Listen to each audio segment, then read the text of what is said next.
Well, I guess the draws have dictated it, but the Ginyu deck or the garlic deck very passive, not wanting immediately to get to level 2.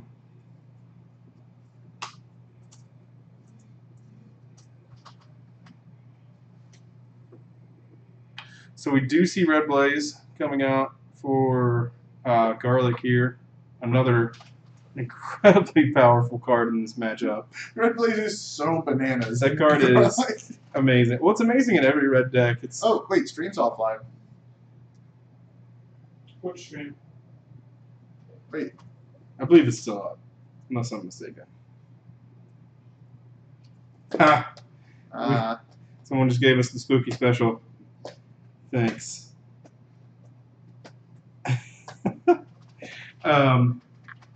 Yeah, Red Blaze is incredibly powerful in this matchup as well. The Ginyu deck is going to have an incredibly hard time keeping allies on the table.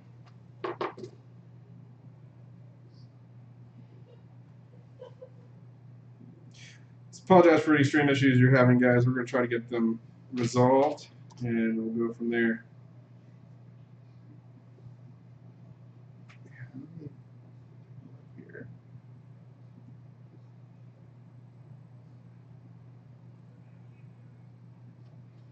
It says we're offline. Why would you use that? Hold on, I'm going to check it. I mean, it's showing on ours.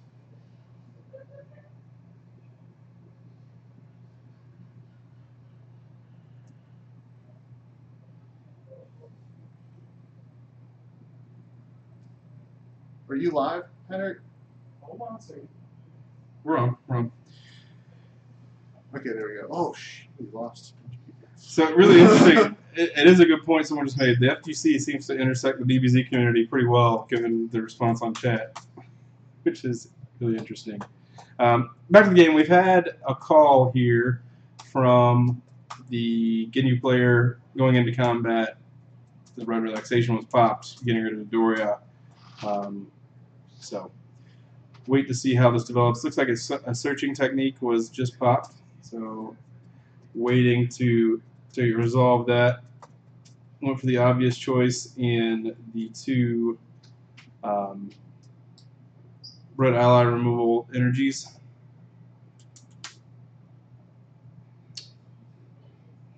Red blasts. Can't remember the middle name. I'll put the card name.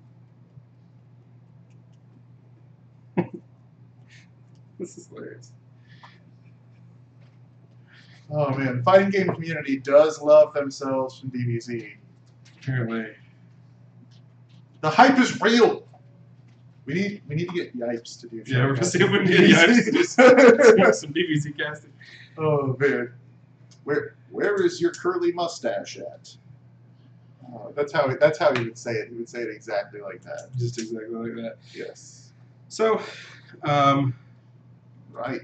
So Garlic just uses level 1 power, going straight to a nice fresh level 2. level dose. So now things got more difficult for Ginyu in that he now is dealing -2 life cards of damage with every single attack. I think he just got a red. Yep. I can't remember the name of the block. Gains 2 anger and discards it. Done. Yeah. 2 anger thing. 2 anger thing. That's what I call it when I play red. Which is obviously good. Yeah. 2 anger for doing nothing seems 2 alright. anger just to play the game. Guys, I think we should mandate that anyone. Now he's at 4 anger. Because I think we should mandate that literally anyone who's using dice to keep track of stuff should all use casino dice. I agree. Because they're so clear on the screen. It's true. It's true. So we see him go immediately to 4 anger. The counterblast gets timed, which matters not at all. I mean, he didn't potentially get the crit damage off of it, but it doesn't matter because now he's taking -4/-4 with a red blaze on the table. Going to be going to level 3 this turn. Yeah, so good. It's a nasty matchup for the Ginyu player. Ginyu playing a lot of Dragon Balls. Yeah, this, they're just flying out. Well, Ginyu, I've seen 4 wait, Dragon Balls out of the Ginyu player. Yeah, maybe is he may be playing all 7. Is it a? Oh my gosh! I saw at least 4. He may be playing all 7. I definitely saw 2. He may be playing just the just the good for like Sure. an aggro deck. But Sure. So 2 would be great for him here. If he can find Dragon Ball 2, that's a way back in a little bit, help stem some of the bleeding. Yeah. Other than that, he's not in good shape. Yeah, I don't know. We're gonna. I didn't see a wall breaker in that flip through. I did not either. It's kind of interesting, but we will see what happens.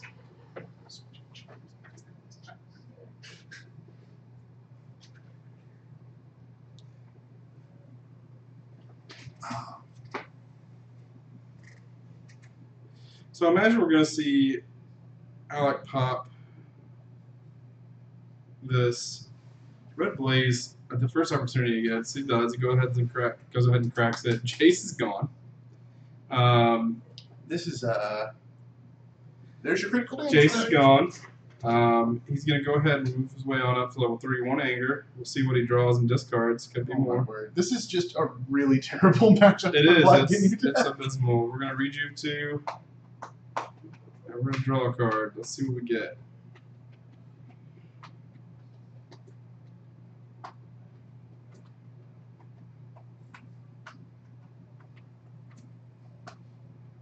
Oh, we'll just gain 2 more anger. So we're now at level 3 anger. We've gone from level 1. We're probably going to see level 4 this turn. Scout maneuver. What do you think he's going to name with that scout maneuver? I don't even know now. I don't even know that it matters. I hope he doesn't say counter blast. Because if he better not say blast wrong. Yeah, I think he's going to grab. You may just take energy blocks here and hope that you can stop him on 4. I mean, I think to get through some damage. Oh, well, it looks like we may have a exact wording problem here off this PSM. Looks like we're getting a judge involved. Oh, I really not want to see that be the case on stream. Oh my! This is My salt level will go through the roof. What happened? Oh, I think this guy said a word wrong because he It looks didn't. like they let it resolve. Okay, good because he clearly didn't know what card he was trying to say. Yeah. Red shoulder. So he got grab. That's what he got was grab. He probably Like said red grab shoulder. Yeah, or something ridiculous. At which point, red shoulder pinch. No, it's the one that makes all your grabbing attacks move. do different stuff. Red Vulcan attack. Damn, this is a very fast red deck. It's very fast. Like, red can do that though. Yeah, doesn't I mean this is what red does. Like red can be if red. It really Red depends garlic- on what red draws when it levels up. If it can pitch those cards to gain 2 anger or 1 anger when leveling up, it's hard to deal with, especially for a deck like Black Ginyu. I mean, Black Ginyu is just not a Ginyu deck that is equipped to interact with this well. Orange Ginyu isn't even really. Orange Ginyu's whole plan has to be, I will kill you before you. Right. Before you. Well, the good thing about orange is that's a very real yeah, possibility. Black just doesn't do that. Black is a way slower deck. So now we see Sagacious Sagacious Strike. He's going to gain an anger off the critical effect from his mastery. Yeah. And he's also going to get, I don't know actually what else he's going to do. Nothing really. Nothing He's just really. doing it for the anger? Sure, why not? Or he's I'll gain my anger. not gaining the anger? Did he? He timed. He played it for Oh, okay. damage. That's it. Wow, misplay Yeah. there by the garlic player. Played that for damage rather than making it do none to get the anger. Eyes on the prize, guys. He's not going to win by survival. Just don't even care about the damage. Yeah, it doesn't matter. It's not like Ginyu's. It's like when you do enough stages. Ginyu at high doesn't matter. stages is where you want Ginyu at anyway. Yeah. That might have been- Apparently, Cecil's brother was not checked in. It seems like a bit of a mistake on Alex's part. They'll be But trolling shit.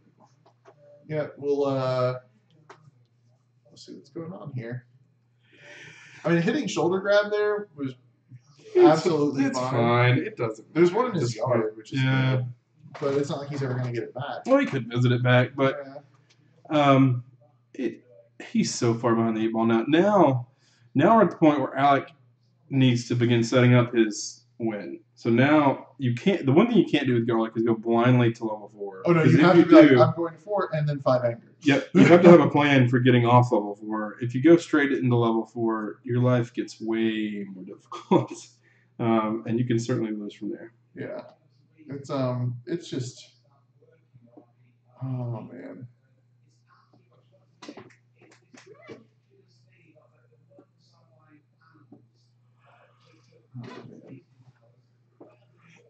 I apologize, guys. Both these players are 4-1, not Yeah. undefeated. Yeah, I apologize for that. They still great match, and they're both still in. Even X2 can get in. So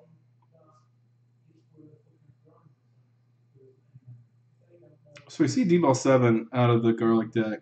I almost wouldn't even Which is take D-Ball 7. really I would. brutal. I wouldn't even take time. I think I would take Sagacious Strike, and then the 2 blocks that gave Well, me 2 anger. Taking time sets you up well for level 4. Level 4. Yeah, if I'm going into level 4. I mean, you do actually want to go into 4 with the time. Right. So he's gonna set up the draw to.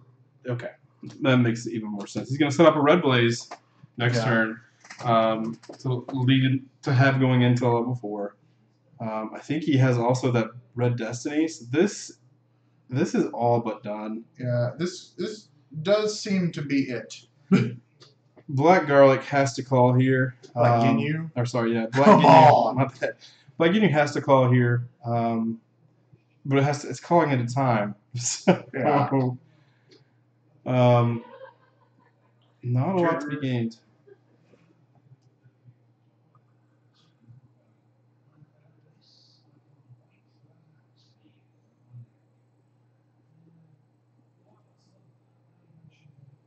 Beautiful Canadian rock. See how Michael wants to try to approach this.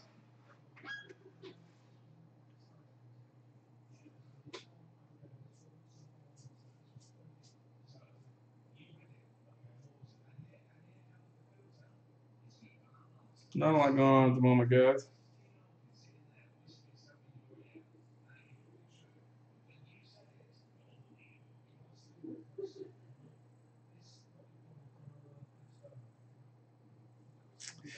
It's debatable. Fabrizio, I really like getting the opportunity to play a Red Blaze here. With Red Blaze and Red Destiny going into your level 4, you're in a pretty good spot. And you've got time, so you really can't get too. And now you have Red Relaxation. Oh my word! It's all but done here for the black player. He's got a power up, so he's gonna be able to end the combat. It's basically just buying. Yeah, a turn. Yeah. Oh man, this is rough.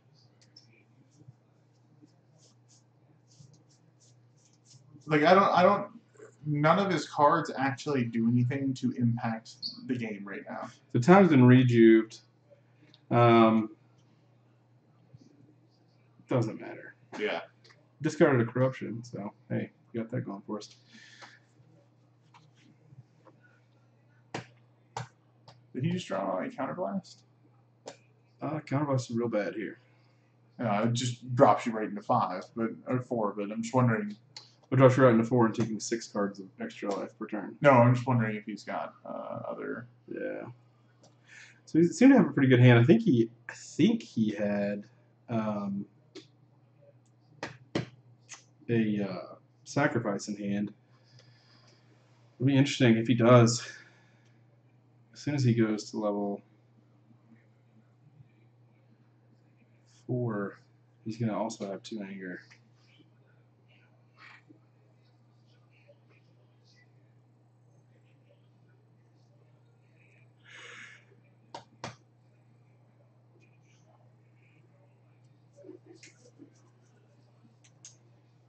So we have a group of Sagacious.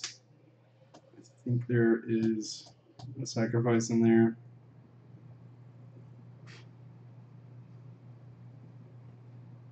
Both players are deep in the tank about how they want to proceed right now. Well, one's trying not to lose. We have someone visiting for a. I mean, at this point, I think if you're about to get to Garlic level 4, you are also Black. trying to not lose. A black defensive burst. Does he Overpowering know he has attack, time? overpowering attack, and Doesn't he have time? No, he rejuves his time. smoothness Just draw, Sagacious. and a defensive burst, and a, is that So villainous empowerment? Is that- realistically, what we're going to see here is him go to 4. Oh, city destruction. That's very good for him right now. Whew. Okay, so anger can't be lowered this turn. So kill him quick. Kill him by 2 cards or lose the game. And I don't think it's possible, especially if he's going to discard for anger here.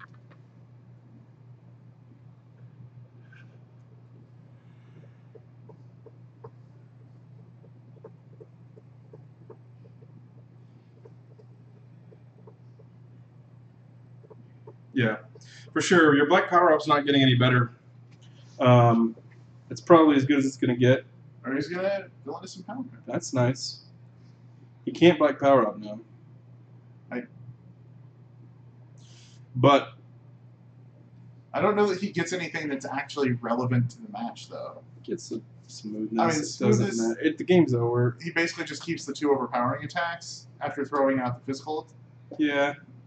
It did turn off the setups for Garlic, which is nice, but you know, I'm not entirely certain it matters. Yeah, I mean, Red Blazing Aura is pretty good here. that seems reasonable. Yeah. So basically, his power doesn't even exist. He takes 3 Right. stages. Right. Blazing Aura, I think, is my favorite card in a red Garlic deck. Yeah, it's certainly strong. I'm glad to see Red doing well. I'm curious as to whether he's played blue.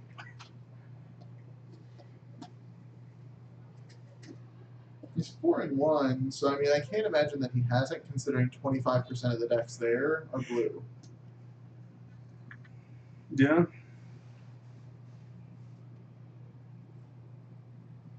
I like we're even playing a very clean game of Dragon Ball Z right now. But overall, I think the difference in having someone there to help maintain the game state It's is been noticeable. just like, For sure. it's bananas. Currently, he's taken 5 less stages from everything, so physical attacks don't exist. Defensive burst will hit for life, but it will hit for a grand total of 4. The defense, 3. The Five, I defense guess. bar does -3 life and power. But he's at level 4. Oh. So it's 4 life, 3, and no power. So OP attack coming across for 6.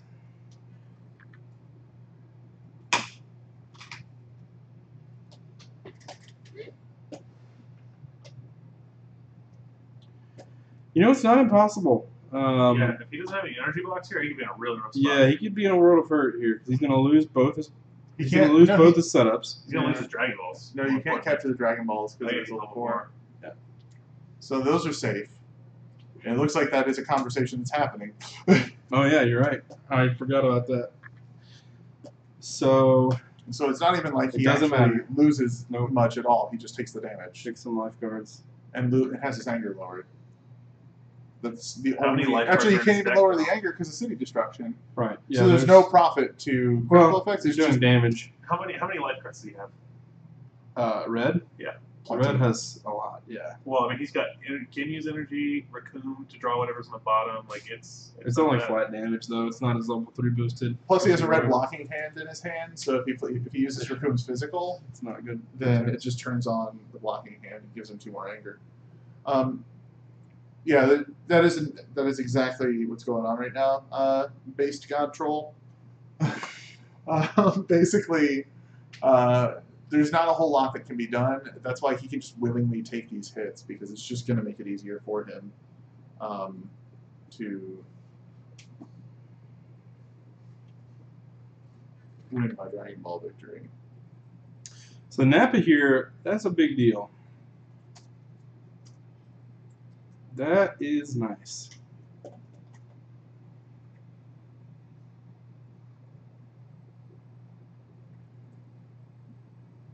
No, Red City Destruction says your anger cannot be lowered by critical damage effects this turn, Daryl. Until the start of your next turn, your effects that require you to lower your anger are reduced by 1 to a minimum of 0. So he is safe from losing his anger to a critical effect. He just also, if he has stuff that has an anger cost to it.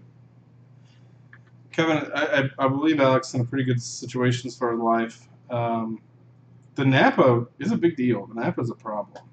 So he needs to find a crit effect to get around the Nappa. A Red City Destruction would be a pretty good situation at the moment. If he can find another one of those. He just used it again. No, let's use that again. Yeah. Right. Well, But he got rid of Raccoon and not Nappa. nothing makes sense anymore.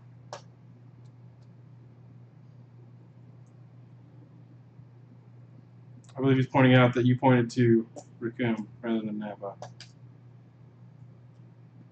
Let me see a shadow moving up the table to see how this goes.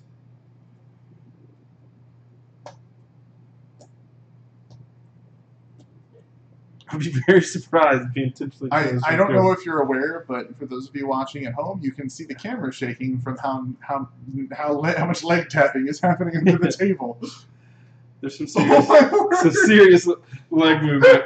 Some restless leg syndrome going on over here. There's either an earthquake happening in Indianapolis, or yeah, I believe we have a judge being summoned.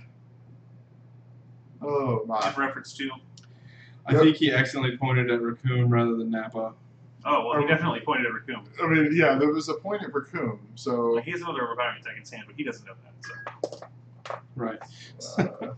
So if you point at something but don't speak it... I mean, I think it's reasonable. This is a situation in which I think it's entirely reasonable to be like, you have control over your body. Yeah. Yeah. It's an awkward, weird situation, but I don't know, because this is the sort of thing that can turn one of these games over. Napa is a problem. Watch him just draw into the other 3 Dragon Balls on his next turn. Just like, oh, okay. I guess I'll so like Raccoon is there. He overpowering attacked.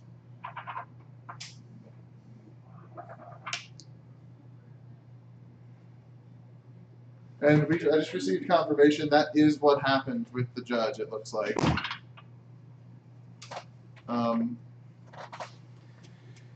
So,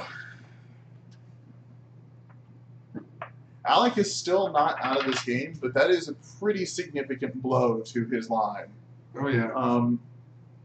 Basically, he's got to gain 3 anger in his next combat, or he loses the game. And he's got to gain 3 anger probably in his next 2 actions, or else he loses the game. Is it really that close now?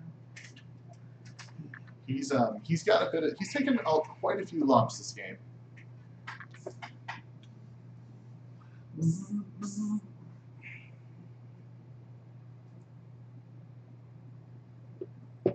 Just got confirmation from Matt Coombs. He is 5-1 right now. That's great. It's great news. Clayton and them?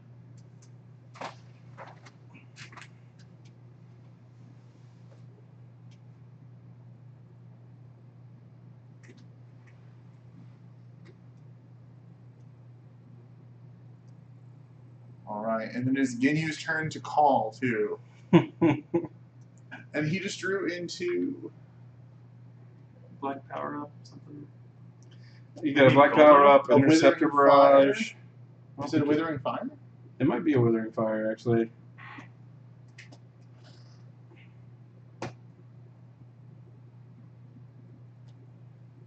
This is he's got to rip a very defensive hand, or else he's out. Yeah. He does still have time in the deck. Yeah, I mean it's He still reduces time there, a long time. but he hasn't shuffled, has he? There's think not so. been a shuffle since Nope. then.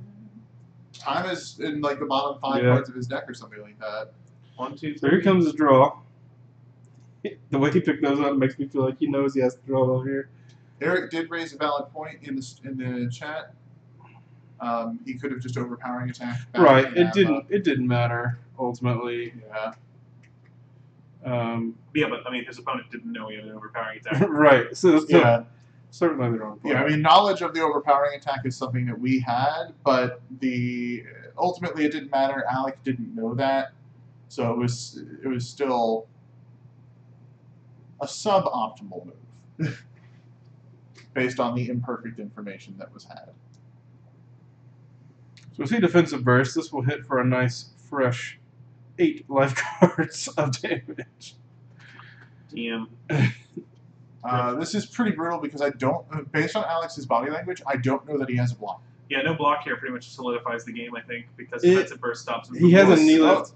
Okay. Okay. Defensive guard. That changes things. That's actually a very safe move on his part. So he's going to draw a card for free.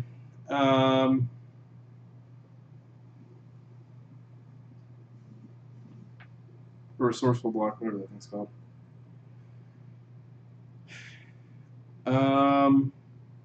Okay, so we have a knee lift. We're going to get rid of this Napa. We're going to see if it hits. Could potentially also be getting rid of Raccoon, which I would actually, because you don't want to go to, you don't want to get to 5 anger here. Your goal is not to do that at this point, because you're going to go back up. You want to get to 4 anger and stay there.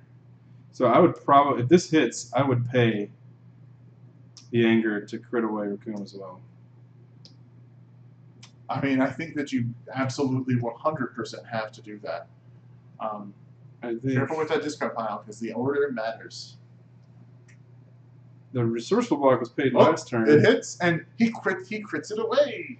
Wait, was the City Destruction not played last turn? Are we still in the same turn somehow? No, we're not. I'm confused as to how he paid nothing for that. Yeah, that's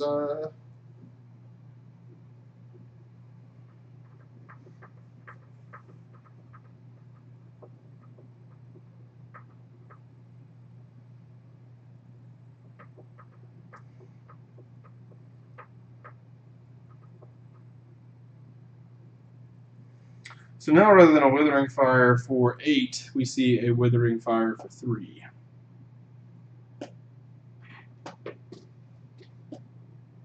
oh man. 1, Thank you. 2, Start of the next turn. 3. Thanks to the Danger Zone. Very relevant. Didn't think about that.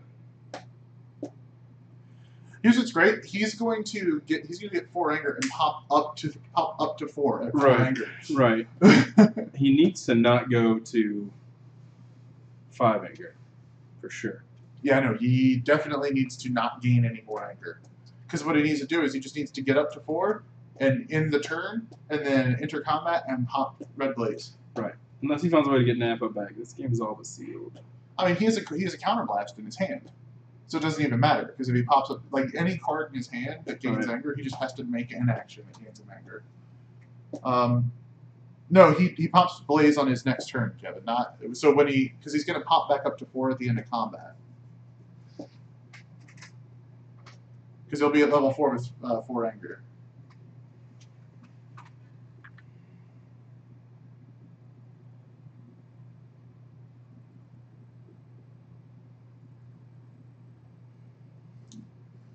Interesting to see how Michael wants to approach this now. So, throw in life cards on damage. Oh, yeah. So, Kevin, we were actually talking about the same thing. We're having a communication breakdown. High five, buddy.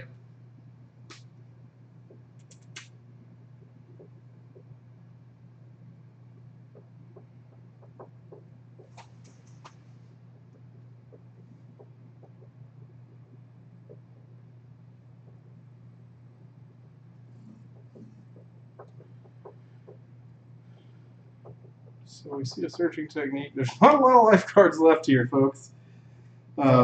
This is a solid. It's so much tighter than I imagined it would end up being. It's gonna really come down to whether or not these last 2 cards are attacks. If they're attacks, it's not good news for the Guinea player. So he's about to take time, which I totally disagree with because it doesn't matter. There's no reason to take out time there. If you go to the next turn, you lose. That's all there is to it. So he's basically what playing you want for to do a here, long game that doesn't exist. Right. So what you want to do here is remove the endurance out of the deck, of which I saw at least 5. Yeah. So didn't make a lot of sense to take time there. But he did it. This is where we're at. I think that he's forgotten about resourceful block. That's what I think is going on right now. And it'll be interesting because maybe Alec has forgotten about resourceful block. I would assume not. It's how you win the game. Yeah, well, that's the thing. Like,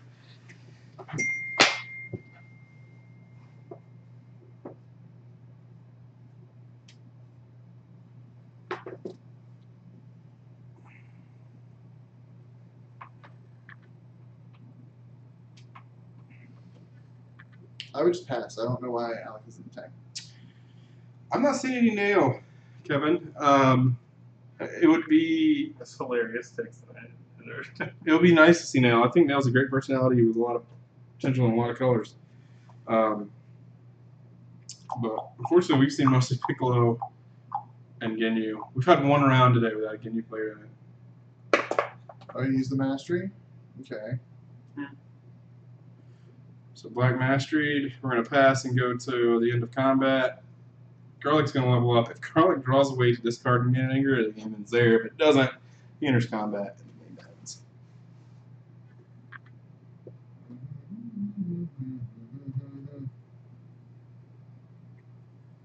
Nail is probably one of my favorite personalities that I really want to work. I just feel like the only thing holding him back right now is a few more solid orange physical attacks. He's a solid blue MP as well. Yeah. As far as what Tim Bateau is playing a blue Turles deck. He was actually in round 2's feature match. So here's the endurance we didn't take out of the deck. Yep, and that is going to be it right there. That's the sort of thing that costs a game. And pass. Ta-da. He can just win right here. Yeah, game's over. He's got to do his mastery, draw. As long as he has 3 cards to draw. Discard. Discard. Yeah. There we go. And that's the match. Red Garlic. Alec Rudin takes it down against Michael Ingersoll, piloting Black Ginyu. So that's 2 Ginyu losses we've had on the stream today. Yeah. Although one of them was to Ginyu. So. I was like, yeah. One of them was to It was- Ginyu. Black Ginyu, though, it's the worst deck. His anger doesn't reset because when you change levels, your anger doesn't change. Only when you advance through anger gain does it drop back down to 0. So overall, a very strong round from I'm just going to scoot Alec. closer, buddy. Yeah, getting a little close. There you go. Overall, very strong round from Alec. We didn't see a lot of misplay. We saw, that one point where he accidentally pointed to Raccoon and yeah. didn't matter in the end, having a power attack to get it back. But I mean, based on the information I had, it was certainly would have been wrong right play. choice to take Naples. But overall, I think as the rounds progress, which is exactly what we want to see at our top tables, we see the play getting tighter. We see people making better decisions. We see fewer mistakes, fewer mistriggers. Yeah. Um, the thing is, I think we've seen fewer mistakes, which is not at all tied to the issue we were having earlier, where we were seeing a lot of game state errors. Right. So the lack Total of mistakes. play mistakes is significantly less, and it's from people who honestly we haven't seen a lot of these people before. Right. So it's kind of surprising to see the people that we knew being the ones who are missing triggers. Well, as this game progresses and as we have more tournaments, we have more stream tournaments, we have a little bit better organized play as the game continues. We're going to begin to notice the players that really do stand out, as opposed to right now we're relying on people that played other games, people that played the old game, as kind of our litmus test for who we know and who we don't. So it'll be interesting to see this moving forward. Yeah. Kevin, this is Chorted right here. Hello. I'm Grindel's Bacon, Chad and Logan. I'm the guy who helped with the pictures, the pretty pictures for things.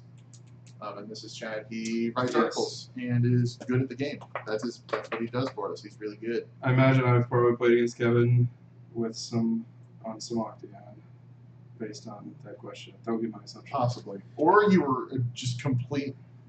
So dashing. Yes. Probably I was so dashing. Which one is the handsome one? Yeah, who is this guy? Which one is the one with the handsome name? And the balding hair. Dude, no. We're old now. That's all I'm learning. So great round. I enjoyed seeing something other than what we've already seen. I want to get around without a Ginyu in it. I know. Awesome. I'm really hoping that we get like a Godku Krillin round next round. At one point, there was talk of an undefeated blue Godku ally. There was, I think there's some undefeated blue Godku. There's some undefeated Krillin. I think part of what we're running into is it's going to be harder to get a matchup that's not a Krillin or Piccolo or Ginyu or Piccolo one. Right. Just because of how well those decks are performing. Right. Yeah. We're condensing down. So we're condensing down into where you're going to see more and more of the decks we've all seen before. Yeah.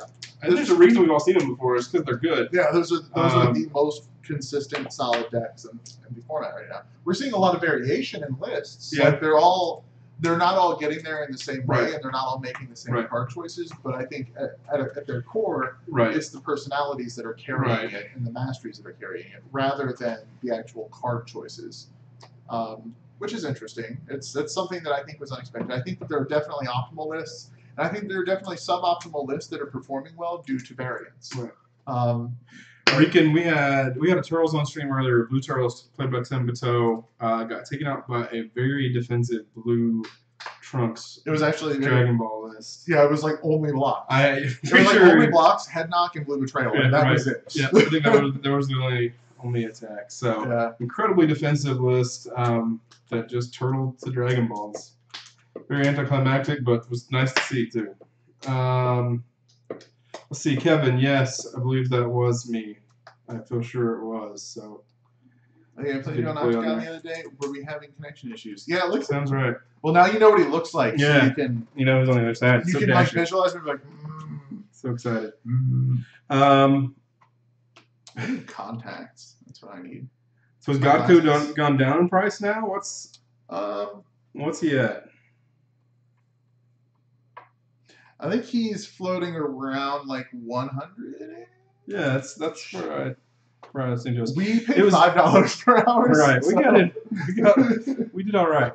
It's interesting to see how much cheaper the Golden Frieza is than the Godku is still because they printed so many more, which is great. Yeah. The distribution on that was a lot better. I don't mind a promo if it's distributed that way, and there's going to be further distribution of it in the future. Okay. Really? Well, that's what they've said. They said there would be more ways to get it. Right. I don't know how. The WordPress said that there would be a redemption mailing. Sure. Save your booster pack wrappers. Save them. I love the fact that everyone actually is still saving their booster pack. I have got. So somewhere in all of our houses is this drawer filled to the brim. I have a cardboard box this big. Nothing but booster packs. For no reason. Filled with every booster pack wrapper. It's like Panini just sitting there twirling his mustache, watching us all ruthlessly as we do nothing. Watching us all destroy the environment. Right. Well, no, I mean, if it's sitting in our house, it's probably okay. No, my house, I just threw it out in the backyard. Just that's a problem. It's tumbleweed. See? I got 1,000 wrappers. See, everyone, this is like a long con from Aiken them to be like, I bet like 15 years ago, like 10 years ago, they were like, I have a plan to make people hang on to a bunch of trash. It worked. And like they're sitting there, they're like, now that the game is back, the plan is in its final phase. So yeah, I'll be interested to see if we do end up getting redemption. I would be shocked if we did. I do have them wrapped in stacks. Of course, that's the only way to store them. They're actually rolled up like tight rolls of money. Sometimes they like. Be careful out there, young blood. Rack City is a dangerous place. So yeah, back to the tournament. Another great, the round was great. It was good to see a new strategy. I think that red garlic deck was actually really strong. Yeah, it was really good. I'd be interested to see it against some of these blue Ginyu decks. I honestly don't think it would have legs against. I don't either. Blue Ginyu decks. I think that all Ginyu needs to do first is go get Nappa and keep him on the field. Yeah. And then play your head knocks. Nappa and a wall breaker and sit on a head knock and just call it a day. Yeah, it's gonna be really difficult for the garlic deck to get out from that. Maybe they'll do something with the Frieza promo, like the Seasons back in the day, where that was like part of the OP kit they sent out, and you would get like little cards that just said Season on them, and then you had to mail those cards in. Back to that promo was really interesting. I think that promo is incredibly strong. Obviously, it has a ton of words on it, so it's probably good. But it does a lot. It's good in this game. The more text is better usually. Overwatch, for example. Yeah. So, or overtime, not Overwatch. Excuse me. In overtime. So, it's interesting to see it though, because to play that card, you have to play 3 really bad cards and 3 okay cards. Yeah. In Adaptive Strike and Supernova, and the question really becomes: is a 10th of your deck worth? Is a 10th of your deck being at best mediocre worth playing this really strong personality? And for some, sometimes it is, sometimes it isn't. It's really interesting to see. Last local I played in, I was playing against James Constant. He's one of the players here in Charlottesville. And his opening hand against me, he won the die roll, and on the play draws his hand, and it is Captive Strike, Supernova. And I was playing Orange Nappa just like on a whim, and he calls, and I draw Drill, Attack, and I was like, all right, like. That makes the cards seem way better than And I they was are. like, I guess I'll take 20 life points of damage right now. It was 19, but still. Right. Yeah. Overall, the cards aren't great. They're not. At the end They're of the day, terrible. They're really bad. Supernova is just an energy attack that sometimes is going to hit you hard. Yeah. It's the same reason. Like it's as good. It's about as good as True Power is. Right. Yeah. It's interesting to see if it's worth. It will be interesting, and we'll continue to see if it's worth it to play those bad cards to play that personality. I'm waiting for like a freestyle card that counts as a style of card for your personality. But we have or counts as a named card for your personality. Black can kind of get away with just the. If you play Black Frieza, you can get away with just playing Supernova and Adaptive Strike, or Supernova and the one black card. Batcave. Yeah. So that's considerably better. But at that point, should you just be playing all 9 of them? Yeah, I mean, I think you do. I think you pack the Adaptive Strike. So then your Supernovas are way... It's going to be Supernova for your deck. Yeah, you hope. Because that last Supernova is for... Also in Black, you have a way better chance of emptying the hand and getting a big Supernova through. But I think that's actually, like, I think that's the actual line of thought that they expect people to take there. Right. And I don't know... I don't know. I don't know that interaction justifies playing that personality.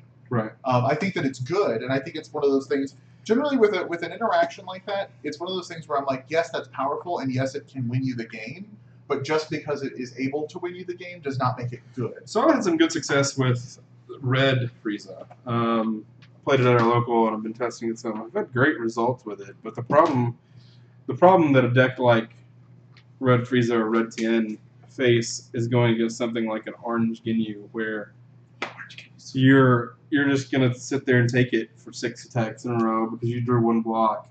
Yeah. And it's hard to last in that game. So I think Garlic covers a lot of those vulnerabilities by keeping yourself pretty manageable life deck up until 4. So it'll be interesting to see how Red develops as we continue. We didn't see any Red restrictions out of that Garlic deck either. Yeah, I don't think he was playing them. He wasn't. He was playing too many setups. Yeah, I mean, he was playing a ton of setups. Yeah, I actually tested against one of our locals, had a red garlic deck, and played Black Krillin against it. It was really close. I mean, if I had not wall breakered him, he would have won. Black Krillin doesn't have a great matchup against those. Without wall breakers, you're pretty sunk. So we're just going to see destruction. You just have to actually be able to do something against. Right. And there are times where I think that's Black soft spot. I think it's always been Black soft spot. It does not interact with an anger deck well. Right. Which is why I think one of the things that I've seen work out for Orange Ginyu decks is when they are #PlayBlue. Yeah, that works as well. Is when they have an anger strategy built in that still allows them to be aggressive. Right. So that when you play against Black, the Black deck's going to out-control you. You might be able to kill them, but I think being aggressive while getting angry is the right strategy. It's really interesting too. So if you take a step back and look at all of our styles, they have very different ways they interact. They do or do not interact with their opponent. So. Starting at the top, we've got Black that is very disruptive. It's going to disrupt your hand. Going to stop you from doing what you want to do. Has no way to interact with anger at all. It really doesn't have a reasonable way to attack an opponent playing in PvP. You go on to Blue, who is all about controlling the most powerful personality picture and has a free block every turn. Going down the list, you get these very clearly defined spots that all these decks sit in the metagame until you get the Saiyan. And then you just kind of look at the match tree and you're like, what? I guess it gains stages. Right, yeah. So and pushes you off the level you want to be. Is there a level 4 on? that I'm desperate to be at? That's no. Oh God, Saiyan. What Saiyan needs is it needs like an absolutely gross level 4 Goku, right? Or a gross level 4 Gohan, or a gross something, right? So level 4, because level 4 Gohan would be sweet if it worked like it does. Same would be sweet if it worked like it does with Namekian, where you rejuve your whole deck, even if you can't win by most powerful personality. Because every time, like literally every time I play a Saiyan deck, all that I want to do is not die. Well, not die, but I also I like sitting on the level that I'm on. Right. I don't like leveling up. Like if I'm playing Saiyan, I want to be playing Godku. So there's a lot of strength with Godku and Saiyan, where he can go to level 2 and just grab combinations around the turn. You come right and back go down. back down. Right. So you've got a combination drill always. And the other thing that's good, in addition to the fact that you get combination drill, is you also open up access to gaining power stages on hits and everything. So Sure. your PUR is not as relevant. Godko is the only person that even moderately makes sense in saying. I've seen some people pair it, saying turtles. It's okay. Trunks is actually pretty decent because you get to the point. Black. Right, you get to the point where you get to choose their hand for them, and that's really good. But if you don't, then you lose. Yeah, if you don't get there, the game's done. Right. If you get wall breakers and sand, especially as a hero, have fun, buckle in, because you're going to be here a while. I hope you draw that focus assault with all the no card selection that you have. I mean, you can cycle through if you're playing, some of the bad, saying events. Yeah, it's one of those things where You look at a card like saying grab, and then saying prep ball, and you're like, wow, these are actual cards. These are not the same. I'm not sure, man. Prep ball's so strong. It really is. It's okay, but you got to play bad cards to use it. They're not terrible cards, though. At best, if you get one of those same events speared, it's awful. Yeah. Yeah, I mean, there's no dispute there. And you're opening Sand's not yourself up strong to that. enough. Yeah. So I've been saying it for all 3 sets. Sand cannot sustain itself with cards alone, and there's no personality that makes up for it yet. Anyway, I think we're going to take a short break real quick before the next round. You got anything? I got nothing. We got last call for pairings should be coming up soon, so we're going to take about a 5 to 10 minute break. Maybe not that long. Probably 2 or 3. Yeah, and we'll be back with you. Thanks so much, guys, for staying in with us.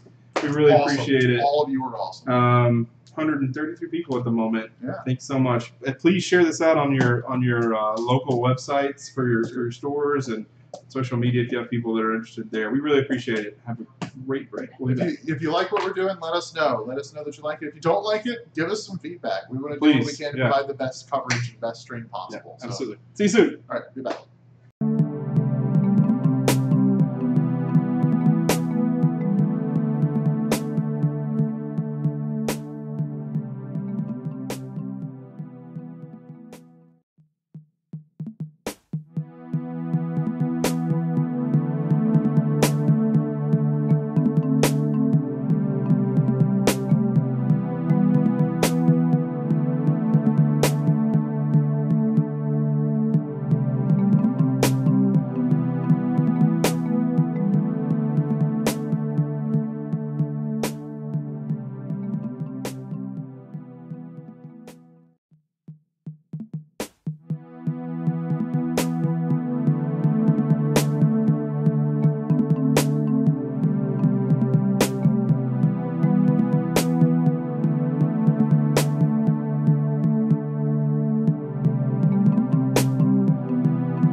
me. We tilted the camera a little bit, and you can kind of see the monitor in it now, but I really don't think that's an issue for us.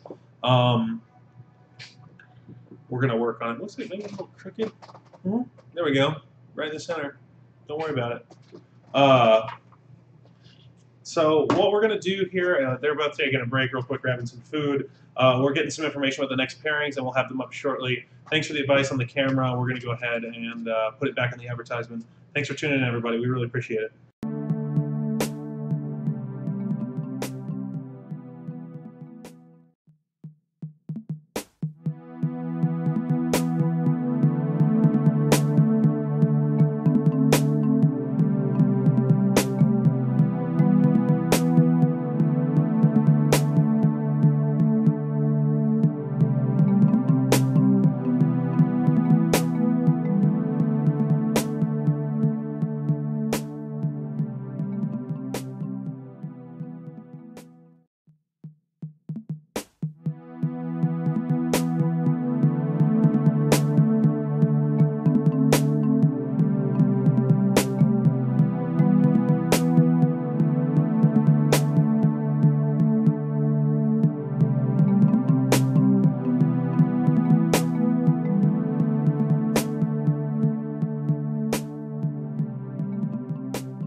Yahtzee!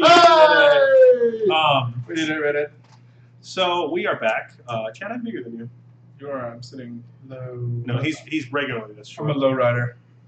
Do you guys want to do it this year? No, I'm good. Question though, Logan, we're gonna have pairings coming through from Thomas, right? Yeah, they're going up to take a look at what we've got. I gotta say, And then when they get back to us with, they're trying to find a quality matchup that's not a Piccolo Namekian versus Blue Guinea matchup. is it safe to assume that all we've seen today is really good Ginyu decks that are really not fun to play? Anybody? Yeah. Anybody? That's all. No one likes playing Ginyu or playing Hey, against it. I think they're fun to play. Has Nail won anything yet? No. You guys didn't take any notes for round 6? No, it was Alec something. Alec Gruden versus Thomas Ingersoll.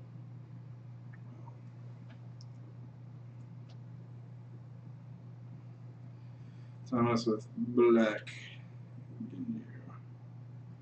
Yeah, Black Ginyu just ran into a nightmare matchup last round. I think there will be It really is like the worst matchup. probably about 8 6-2s that make it out of probably like at least 20. Yeah. Should be interesting. There's going to be a lot of 6-2s that don't make it. More will than don't, but a lot of them will still be left over. With a tournament of this size, I mean, cutting to top 16 is brutal, I think. Yeah. In a one game format, I agree. I think It's top very 32 should be here just because it's one more match tomorrow. That's all they're asking for. right? In a one game format, it's really, really brutal because this game, everyone knows, this game has some of the most brutal variants of any card game I've ever played, Yeah. and is one game format. Yeah. So, I mean, you can have the best deck in the room and go 0-2. Yeah. Easily. And You drop. could You'll never easily see it do again. Yeah. So we should be getting some sort of information over right now. I see Logan getting stuff. Well. All right, it is Red Napa and Blue Piccolo. Woo! Well, we haven't seen Blue Piccolo. Red Napa? Yeah. Do we have names? I think it's Thomas Green and Daniel Wright. Thomas Green playing what? Thomas Green, I believe, is on Red Napa, and Daniel Wright is on Blue Piccolo. Red Napa. I know, right? I don't even know where this is going. You know, someone said that earlier today and we laughed at them. Is it with an E or no? Is he greeny? Nope. It actually says THKMS, Red Napa and Blue Piccolo, Who is Green Daniel, right, Red Napa. So I'm not certain what info is being communicated to me, but So the guy on the right is Daniel Green? Okay, so this is Alan. Okay, Logan. Like that. okay. I don't know what's happening. I'm not sure what Thomas was communicating to me. And Daniel Green, Red Napa. So this is not Thomas Green, this is Daniel Green. Okay, we can get that fixed. Did you see the message that Thomas said? Yeah, it's very It's confusing. okay. We got it resolved. Wait, why is So- Josh messaging now? Did Josh lose his last round? He shouldn't have quit if he did. When he said Daniel won the die roll, Okay, so Daniel is. Alan is winning Nagomi our with Blue die roll. Piccolo and Daniel Green with Red So Napa. I'm really interested to see what in the world this Red Napa could be. I'm excited. I mean, really. I really don't know.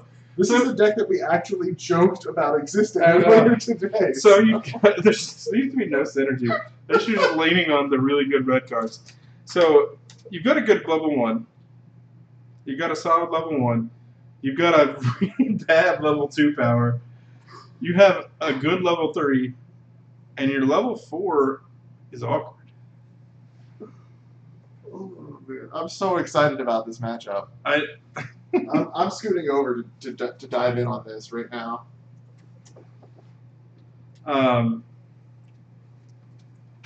So I think most of us have rarely seen Napa level 4. Let's talk about what he's going to do once he gets there. This is really interesting. I just want you guys to watch our faces as we witness this game because So Napa 4. Napa 4. Yeah. What is this Napa 4 you speak of? Right. Yeah, This level 4. mythical beast that no one has ever seen. Napa before. level 4 does exist. So it's actually Napa 4 is good. His level 3 is physical attack for 7 stages, hit, manage, driller, ally. Level No, 4. it's energy attack if successful. What? No, go this one right here. That's the. That's Napa's level 4. I'm pretty sure it's the Napa Saiyan Saga level 4. I think that's the one he's using. Yeah, probably so.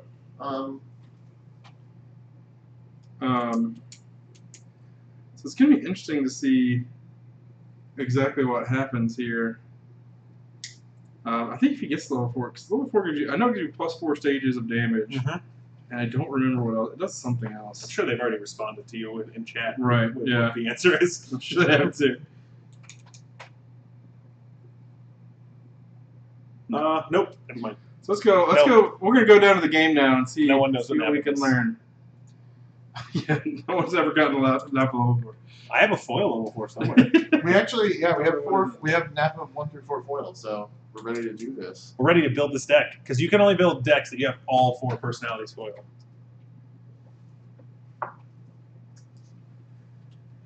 Let's see.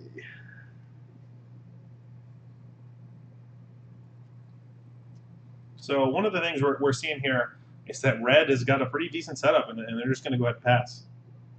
So right now, each of them, I believe, is 5-1 going into the round. Let me get some confirmation on that for you. So this setup that the Red Napa player just dropped is brutal.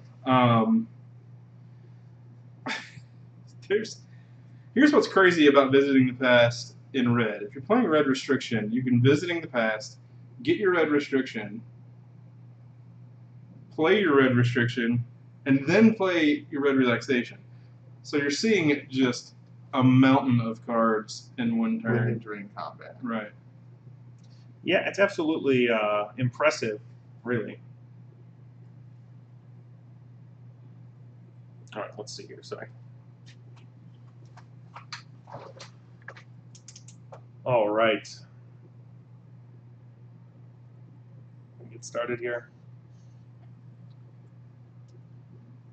Blue Piccolo. What a jerk deck this is. This is. I'm assuming this is the Blue Dominance Piccolo deck. It's brutal. If you've not played against it since last weekend, Ouch, that was a really good 3-hit right there. or haven't played against it before, Probably lose to it just because it does what it does. it just does what it does, and it does it well. So Napa's going to go and use his physical, it looks like. Maybe, he might be. Napa has a really interesting level 1 power. It's always going to hit for 3 stages if it hits, and being able to just get rid of an ally. An ally. Will is Very crazy. strong. It's probably why he's come through this tournament the way he has. Right. Well, you see a blue face crunch out of the blue Piccolo player, which certainly wasn't in last week's list, and is an interesting choice for a blue Piccolo deck. So I'm interested to see where we're going from here. Mm-hmm.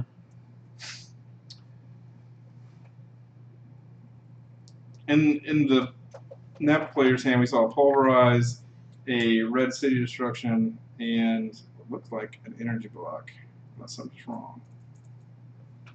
Right, this is gonna be a rough matchup for Napa.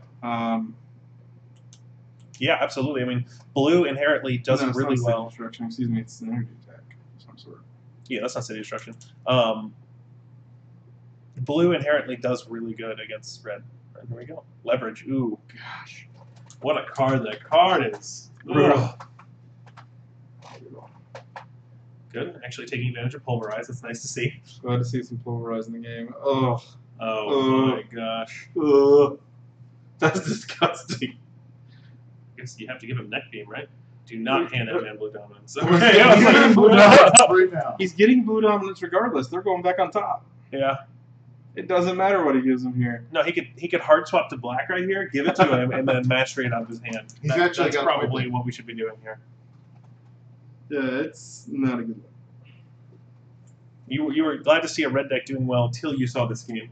Unfortunately, I believe that this is a stacked matchup in Blue's favor. Yeah, it's going to be really hard for this deck to come out from under this. So this deck has got to be a lot of similar, aspects of the black Napa deck that I pulled. I mean, it was really aggressive. It did some great we things. got a blue Pulverize going off here.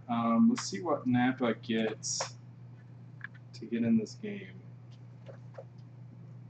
Yeah, this could be. He may be just playing a flat-out beatdown strategy, wanting to get to level 4 I believe he as is. quick as possible. I think that's the only way you could possibly. I think go I saw right a Dig Your Grave in there. A black power up. Black power up's just good because it's Well, it's just. certainly not Black there's a- Power Up, is Riddler. Yes, you are correct. Black power up's in his deck though, so might want to get a deck check on that real made quick. it through some rounds with it. Real So quick. we do see a Dig Your Grave, so I don't think this is an MPVD deck. No, I he's think here. this is He's just here to win. This is just Value Town. I'm going to beat your face in when I get to Oh, plus Red does four- that so well, plus four though. stages. They're like a set away from just having like the most obnoxious physical decks that they can build, and it's really nice. I'm really interested to see the rest of this match play out. Yeah, it's really interesting to see. So we're going to see a Blue Dominance come down. Vomit. I really doubt we're going to see a call here by the Piccolo player. Unless he's really a man. Yeah. You don't know. Don't know. You won't. So we've got a blue shifting maneuver and a neck beam in hand. Shifting maneuver is going to get reju, so we're going to save this neck Keep beam the neck beam. for Interesting. a rainy day. For a man who just put I'll Dig Your Grave on top, for him to keep the energy attack is interesting to me. I don't think he cares if he gets put to 2. He wants to be on 2. Oh, no, I'm not worried about that. Having neck beam, yeah. I think we were just arguing the same point. Yeah, and in a pinch, you can pitch neck beam 4 stages too, which is nice. He's really contemplating calling here, and I think he should. Yeah. Blue gets inherently stronger the longer you give it time. You pretty much have to call combat every turn if you can, if you want to get an advantage. If you have a reasonable hand. Don't call. It's like dog shit. So, I mean, dog stuff. so we have a red relaxation on the field. I can't see the bottom card of the discard pile. I'm pretty sure it's not that busy in the past. Or No, I maybe think it there is. is something right underneath of it. So this is actually a really dramatic and high-stakes match. I just got these people's records, I'll Dig Your Grave. and they're both 4-2 and on the bubble right now. So, Oh, they have to win yeah, this is a to even have a chance. They have to win to stay in the running to make the cut. Right. Wow, it's very interesting. I'll Dig Your Grave. We start off on I'll Dig Your Grave. I imagine we're going to see a pitch neck beam. Let's gain some stages. Seems correct.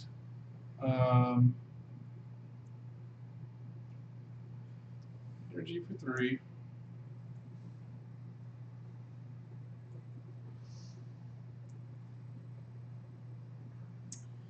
We're going to see a block here out of Daniel. Mm-hmm. I guess I gotta fix this name. It's bothering me. Gig.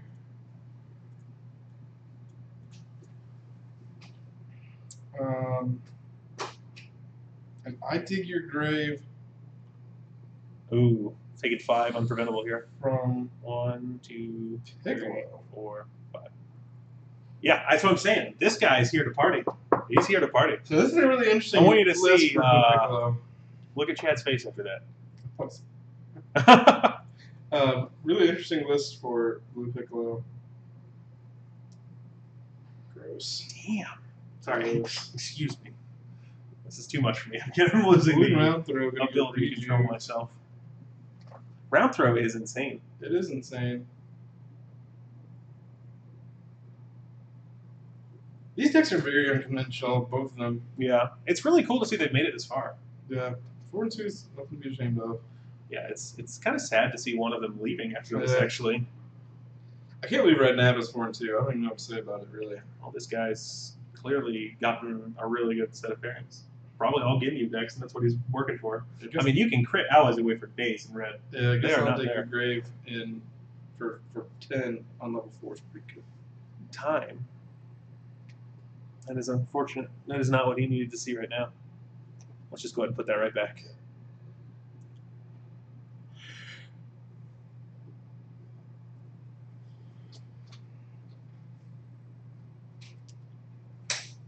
We see. Wow. Just to use it for 4. Interesting.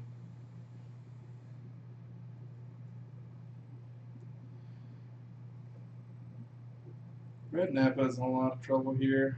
I don't know if there's a way out of this. That guy's using an upper deck Yeah, raid starter deck from Yeah. World of Warcraft there. That's his box he's using.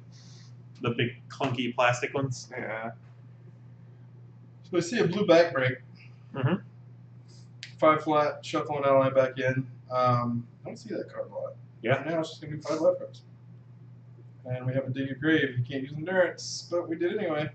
Yep, that's true. He did use endurance. Gosh, we need to grab Thomas. That's a big deal. They're both playing digs. Pay attention to it. I mean, if Richie's right there, then he should be catching things like that.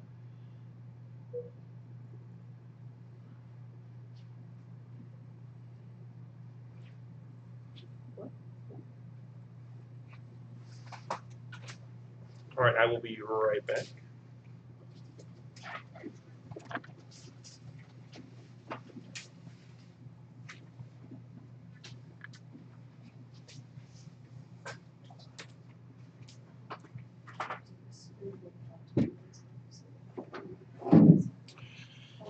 So, Red Nab is really on the ropes here. I don't know that there's a way he can really get back in here.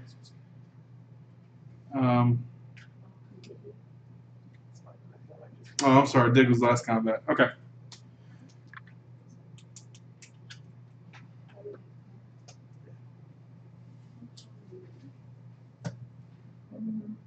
This whole round, the following.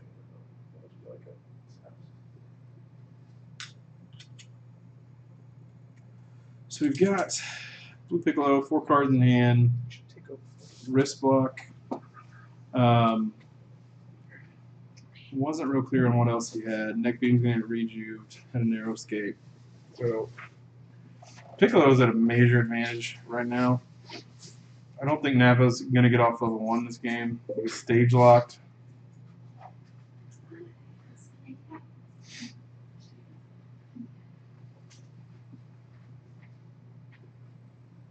See a red restriction on his hand.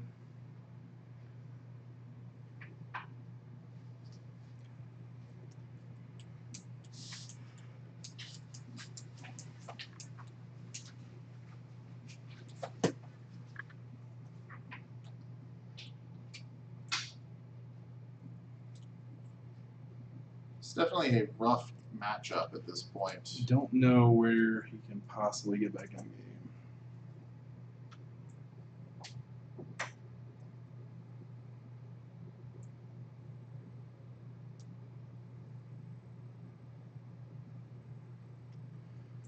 Yeah, it is interesting to see the Blue Piccolo player playing Slash, Blue Slash. It's a great card.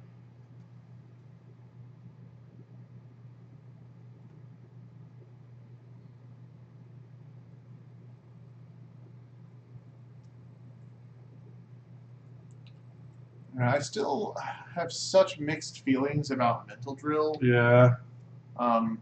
It just doesn't. It's not as though your opponent's line of play is gonna change Because of mental drill, right? because It gives you a little bit of info you don't have. it gives you, like it allows you to make an informed decision, but I don't think if you're playing correctly, I don't think it's going to change very many of your decisions. yeah, because you should still anticipate your opponent's interactions with you. This Napa hand is brutally bad. Yeah. Ripping sphere, confidence was a bit painful. You can kind of tell by the Napa player's body language. He knows he's way behind. Especially ripping that hand when you're on the defense. Followed by this hand. Oh my gosh.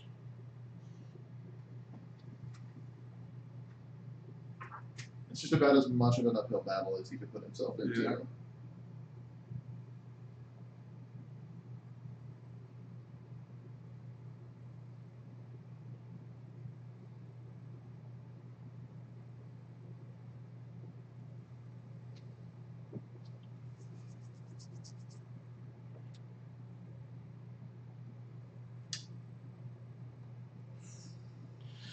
So Napa enters, does a physical, gets milled for 1 by biting drill.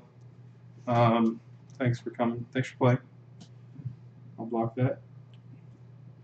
I don't know. Yeah. I don't know a way out of this one. Okay, so maybe we got a red hand blast. That's nice. The rest of this hand is kind of garbage. Pulverize is cool. I don't think it matters. But we're gonna enter. Tear, neck beam, lifting drill. Oh man. Mystery card.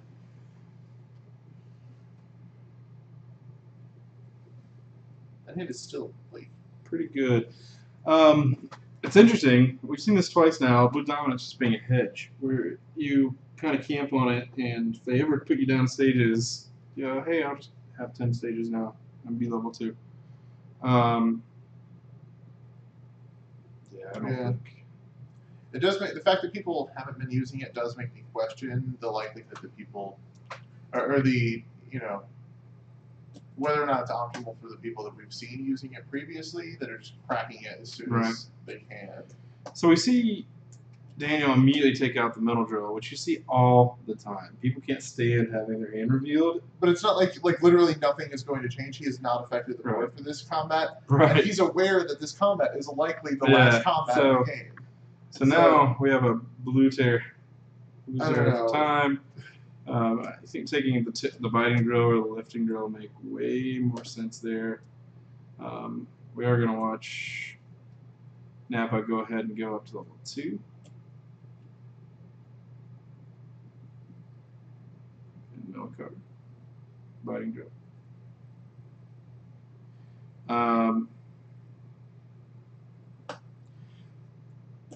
That interaction between lifting and biting being that if they block your attack and you have 0 anger, they're going to mill. It's pretty strong.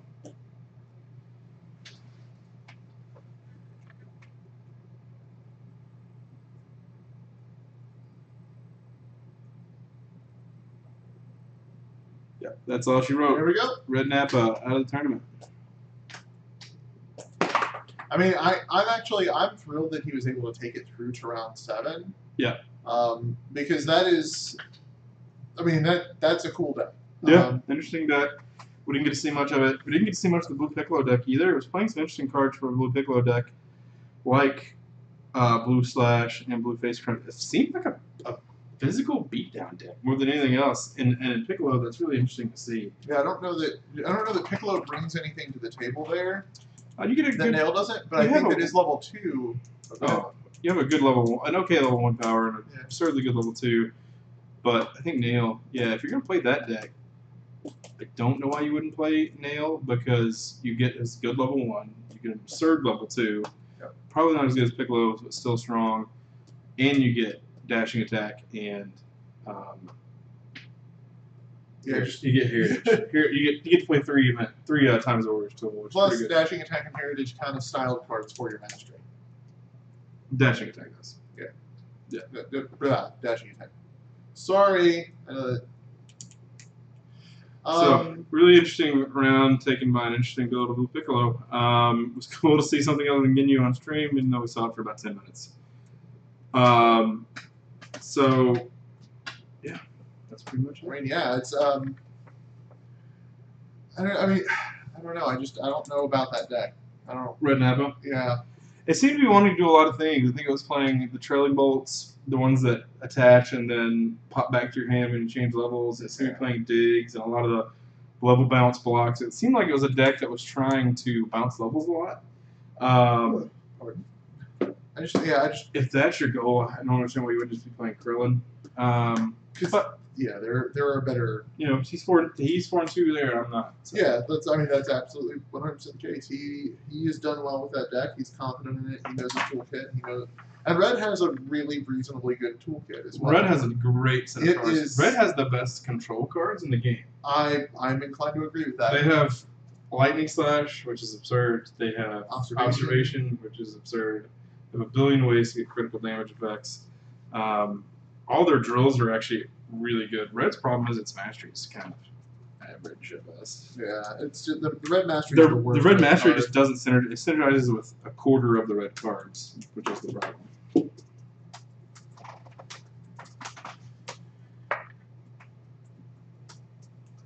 So guys, we're gonna see, what comes up next. We're gonna wait on some results. It's gonna be a while before the next round starts, I imagine. So we're gonna go off air for a little bit. Quick break.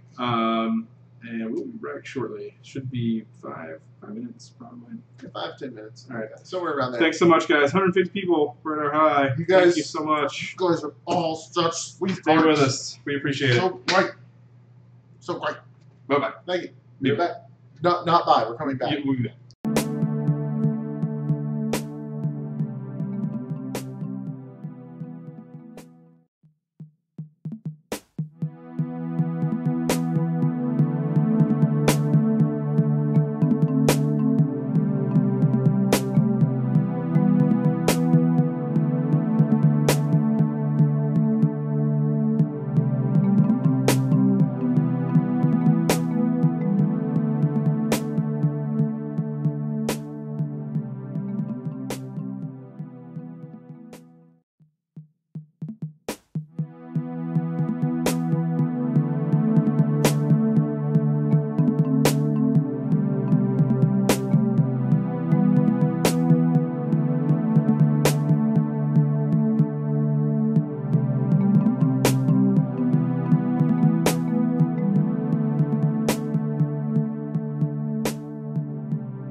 Hello! Hey! We are back. We're back. We return.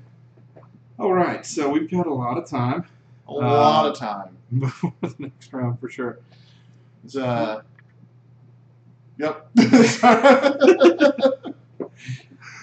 So, we just saw probably the most dominating matchup we've seen all day. Yeah, it was one of those decks definitely took it and just ran away. Yeah, a really interesting blue physical Piccolo deck. Not real sure. It was really weird. Not real sure what to think about it. We saw Blue Slash. We saw Dig Your Grave. We saw Blue Face Crunch. It's a great card. Yeah. Weird and Piccolo. Both decks were on the bubble, and both seem to have odd lists. We're getting news from the floor at the con that shockingly, the top tables are all Ginyu in his rainbow of colors. Mostly rainbow Ginyu. And then Piccolo Namekian. And then there's the red garlic that we featured. Red garlic, I think, is still undefeated. So buckle in. Probably going to be some more Ginyu on the way. I think the garlic was actually X1 when we featured it. So. Oh yeah, sorry. So it's still X1. I know that there are some other decks that are still doing well. I know that our own Mac Coombs is also X1. With Orange Ginyu. I think he may still be in his round though. Yeah. So we will see what happens there. What I can say is basically at this point, we'll see a lot of Ginyu tomorrow. Yeah. I would expect to see a lot of Piccolo. Honestly, and we said this before the tournament ever started, I expect Ginyu to have 10 to 12 top 16. Yeah, I would say probably 10. I'd say 10 safe. I'd say we might. I think a more conservative estimate on that would say, basically, we're looking at Ginyu. Probably, I would say 40 to 60% of it. So I would say maybe like 6 to 10 spots. Yeah. If it's 10 or less, I'd be surprised. I think we're gonna have 3 or 4 Piccolo Namekian. I think we're gonna have that garlic deck because that garlic deck was solid. He was playing well. He played really well. Yeah. Looks like we just got the news. Matt Coombs dropped his last round, so he's on a win and in. Okay. Likely on a win and in. Don't know for sure, but yeah. Probably on a win and in. So we're waiting to see. Yeah, so I mean, if he's on a win and in, I know that he is not playing a. I know he's not playing like a conventional deck. I think he went with a black Krillin. I believe Matt's playing. Is he playing Ginyu? I believe Matt's playing Orange Ginyu. I'm not certain. He Okay. may be playing Krillin. I know he talked about Krillin for a long time, but I thought he had gone with Ginyu at the end. If he's playing Krillin, that'd be great to get him on stream. Yeah, if he's playing Krillin, we may wind up with him on stream. Yeah, we've not seen a black Krillin at all today. I think he was on black Krillin and blue Piccolo. We've not seen a black Krillin all day. Actually, yeah, we've there's not heard any been talk about it. We've not heard. Well, there are 2 that were 5-0 going into round 6. So maybe we'll have one in the top. We may. I would not be shocked if we had a black Krillin in the top, and I would not be shocked if we had a black Krillin that performed very well and made it at least to quarterfinals or semifinals. Right. It's really going to depend on what color of Ginyu it faces off against. It's interesting. The black deck's blue actually has a pretty good matchup against the black Krillin because it has a lot more ways to get its allies back out of the graveyard. Not so much with the orange, but orange can just come out of the gate so fast. Sometimes it's too much. The only times that I've ever beaten black Krillin with orange Ginyu is when I literally have an uppercut or an overpowering attack in my opening hand. There's apparently a blue Wheelo 6-1. And there's a 6-1 blue Wheelo. That's great. That's awesome as well. That's great. That's great to hear. I think Wheelo's a super strong personality. I think he's very good. Yeah, he's difficult. He's difficult to build. But the great thing about Wheelo is Dr. Wheelo's revival is absurd. Yeah, there's very few decks that Dr. Wheelo is not good at. Right. So Dr. Wheelo's revival is absurd because it's going to keep every game you play close. Because they're just passively going to take 3 life cards occasionally. Every time I played against Wheelo, he just cycles revivals over and over and over again. Well, revivals, I think revival vanishes after it does its damage to you. But no, that's the. I'm sorry, I'm dumb. Never mind. Ignore my brain. It's still sort of strong. It's great in play too because it just turns off their events for a turn. Yeah. So you pop it, gain 2 stages, shuffle it back in. Hey, you can't play events on me this turn. Very strong. And that'll be really good against if it plays. That'll be good against the Super good against Piccolo and Namekian decks. and against the Black Ginyu Blue decks. Wheelo probably just walks through Piccolo and Namekian. It would be really good as well against the if it plays against any of the Blue Ginyu decks. It may be pretty strong there. Yeah, but they're not using as many events now as they were before. So it'll be interesting to see the list. Blue Guard is a card, or Blue Barrier is a card I think is really good this weekend. Being able to stop, it's so good against Ginyu, it's absurd. Being able to stop his power, kill the ally he just tutored is super strong. You know, it'll be interesting to see how this goes. You know, an ally we've not seen any of that I was expecting to see a lot of. Zarban? No, Roshi. Roshi, okay. So we've not seen any Roshis. Roshi's really hard for. Bulma as well, actually. No Bulmas. Roshi's really hard for Ginyu to deal with. You gotta crit it away, find a way to crit it away, get rid of it, or, you know, betrayal it, or stare down it. But if you don't have one of those options available to you, it's kind of hard for you to deal with it. And we've not seen a single one. Yeah, he seems fine. Basically, I mean, this whole tournament is definitely shaping up, I think, about like we expected and discussed earlier today. Right. I'm excited about the amount of rogue things that are popping up, but I think it's also totally reasonable to say that Ginyu and Piccolo are still very much. Well, I think it's worth pointing out that we've seen some non-Ginyu decks. Yeah. Because we intentionally went down. Yeah, like we specifically have been trying to get decks. to them. Had we not done that, we probably would have had a Ginyu deck in every round. Yeah. That just speaks to the power level of that personality. I think that they're, and I don't know. I mean, at the end of the regional season, leading into Worlds, we may see the need for possibly some manner of, official change to the personality. Right. But I I said think this in set avoiding one. those things is. I totally respect trying to avoid errata. I can get behind that. I think I said this in set one. And I still hold to it. It makes no sense to me. That he can get non-Ginyu allies. No, I don't even care that he gets non-Ginyu allies. It makes no sense to me that he, unlike Goku, doesn't have to discard a card. Yep. To bring it in. Yeah. So if it was a hit, if it was literally Goku's power, Vote for an ally. but for an ally, he would be totally balanced. Yeah. And the game would make a lot more sense. But right now, he's just pure card advantage. He's just a significantly better card than every other personality. He has no disadvantage.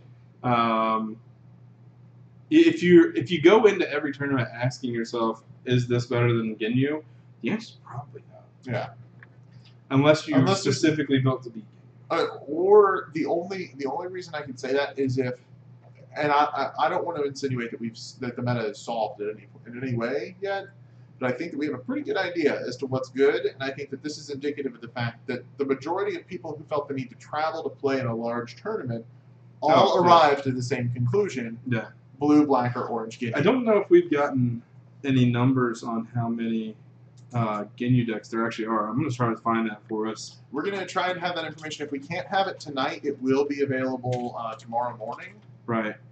We're going to see if we can get that for you. And as soon as we can provide that info, we will let you know, of course. So, chat, how are your locals going? Is Ginyu still dominant there? Is he as dominant there as we're seeing him here? What I've noticed in a lot of local areas that people are like, Ginyu's not that good. But the reason that Ginyu's not that good is because no one's playing him.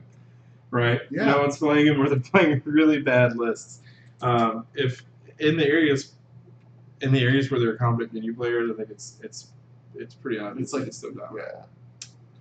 Yeah. Now the blue Piccolo deck is something I think has a pretty decent matchup against the blue Ginyu lists. Oni, Jesse, I'm so sorry. Come to Charlottesville, Virginia.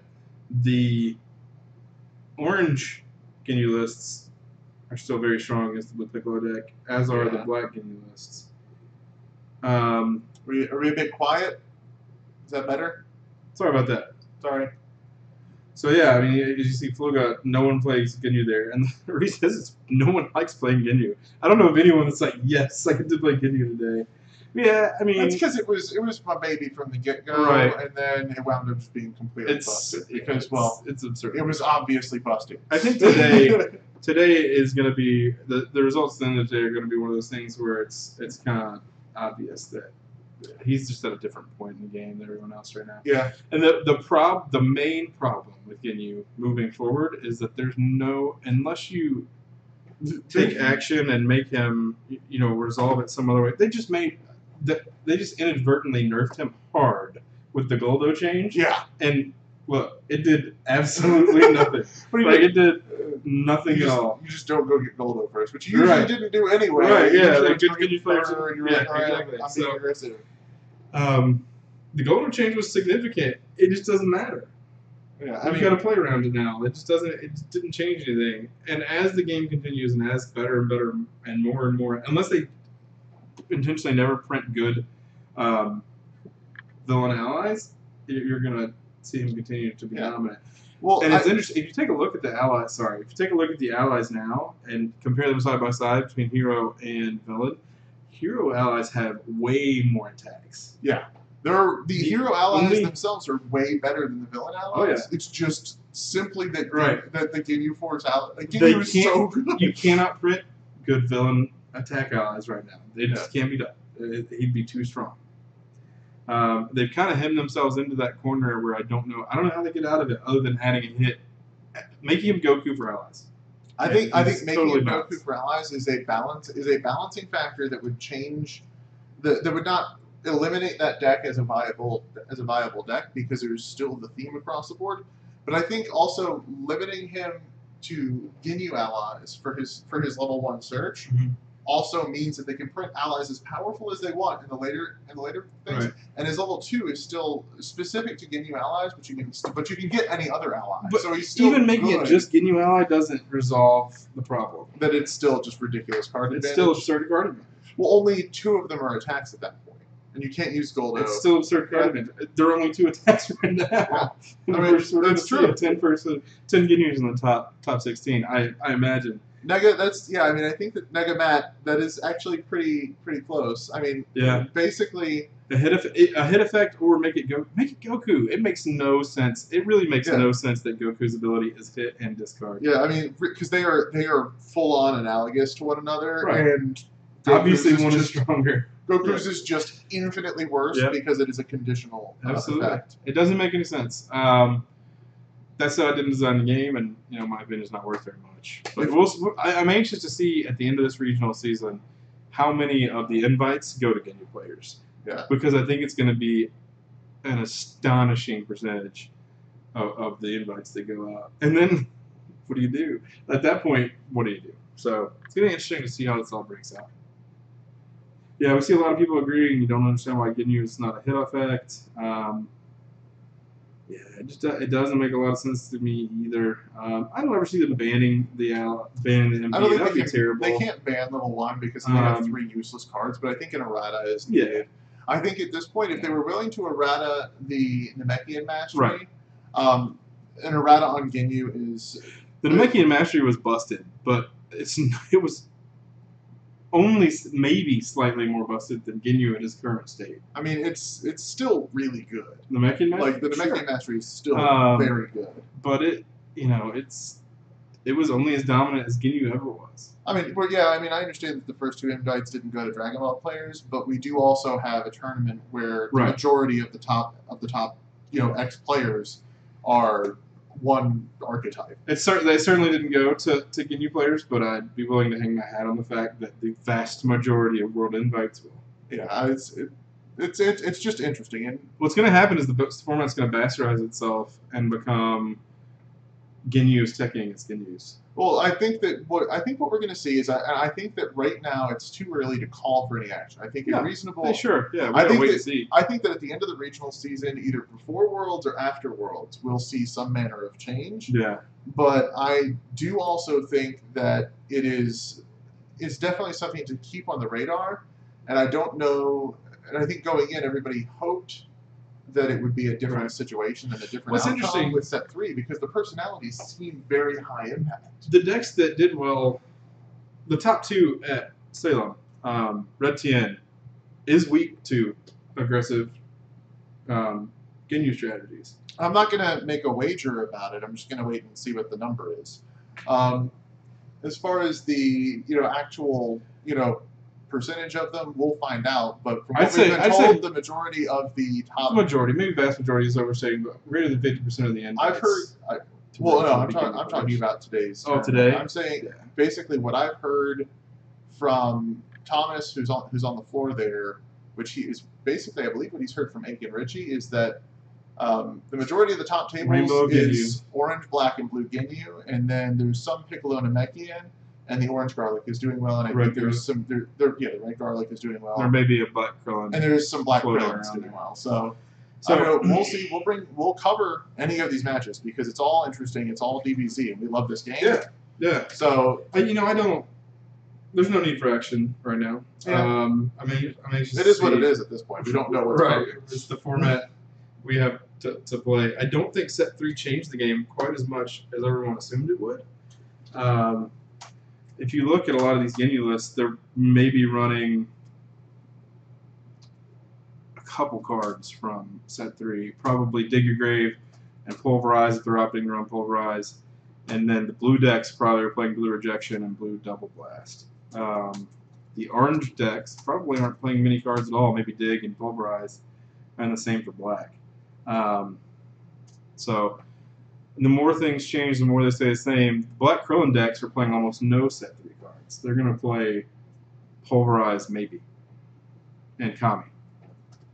So, interesting to see.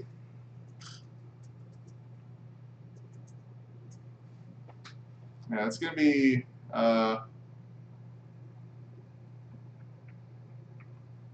pretty good. No. Well, we're still a pretty decent ways out of being able to bring you the next round. So we're going to take another couple-minute break here, and we'll be back once we get some new information for you. All right. We'll be back shortly. Yeah, we'll be back. Guys, by the way, everybody, thank you very much for watching. Yeah, thanks so much, guys.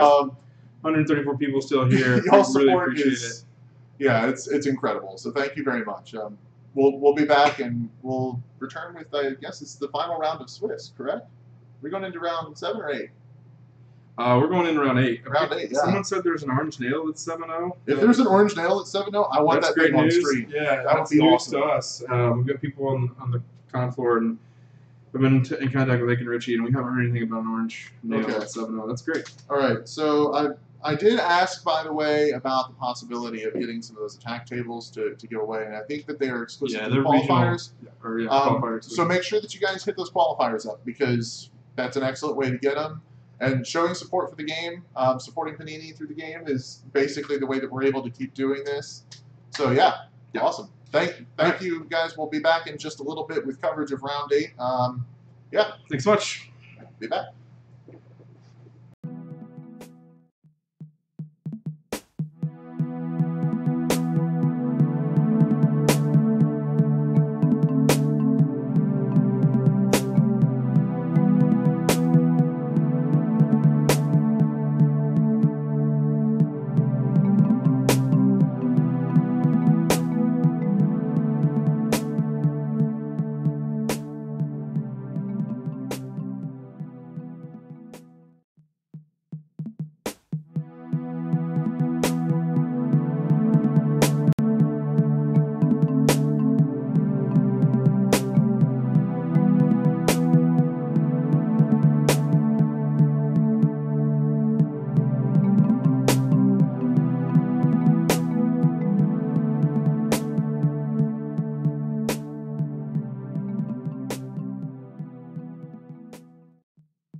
GenCon, we are back.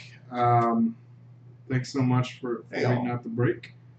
We are waiting on round 8 still. So. Round 8 of 8, by the way. Yes. So it's the end of the day. 8 plus 8 equals great.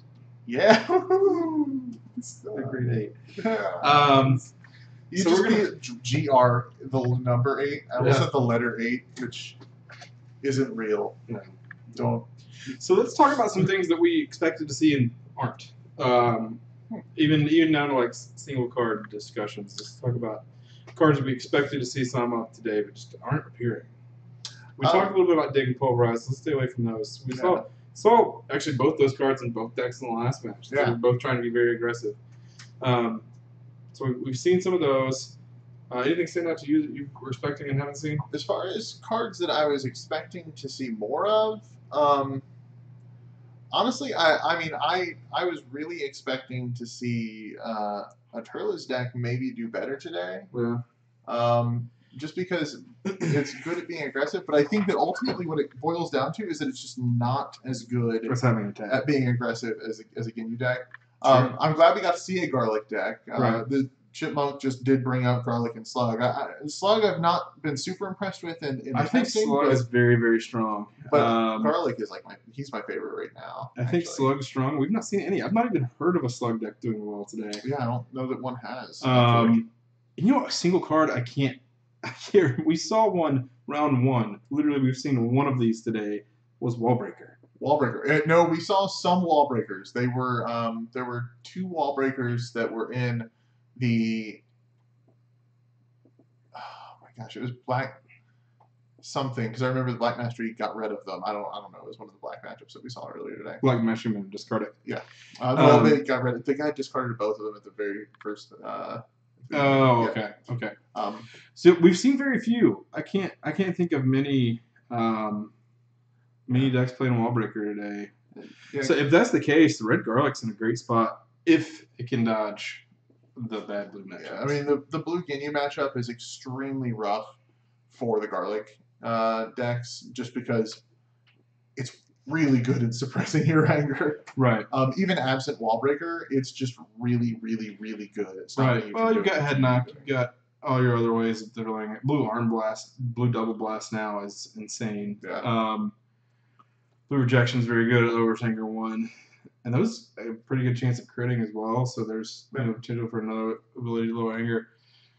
It's interesting that we've not seen any real anger hate in colors that need it in the form of Wallbreaker. So the black Ginyu deck we saw just got hosed completely by Red Garlic. We never saw one the whole game. I don't know that it was packing though. I didn't see them. I don't know how you play Black Ginyu without playing Wallbreakers. Yeah, because you're just dead. You're dead to red. You just can't. You can't beat any anger deck whatsoever. I guess I'll. You're a dog to it. Yeah. And then hope that you don't draw the other cards that gain you anger. In the one Piccolo comeback we saw today against Ginyu, Gut Punch was crucial. Yeah, Gut Punch was disgusting. Won the game. The only way he was getting back in. Yeah, okay. He actually. Luthero, thank you. The only way he got back in that game was getting to 2, gut punching away Nappa and Jace, and using his level 2. Yeah. He basically got complete board control and just dominated from there. He was way behind. He probably had 12 cards left in his deck. He was way behind. Yeah, it was. I think if Namekian is your strategy, you have to be packing some number of gut punch, and then if you're not packing all 3, some number of pulverize to find it. Yeah. I mean, I don't think that black can't beat it ever, but I definitely think that it is a really, really, really hard matchup. Yeah, and for speak any to black that, deck. Mason, you're playing Black Frieza, who has a pretty good.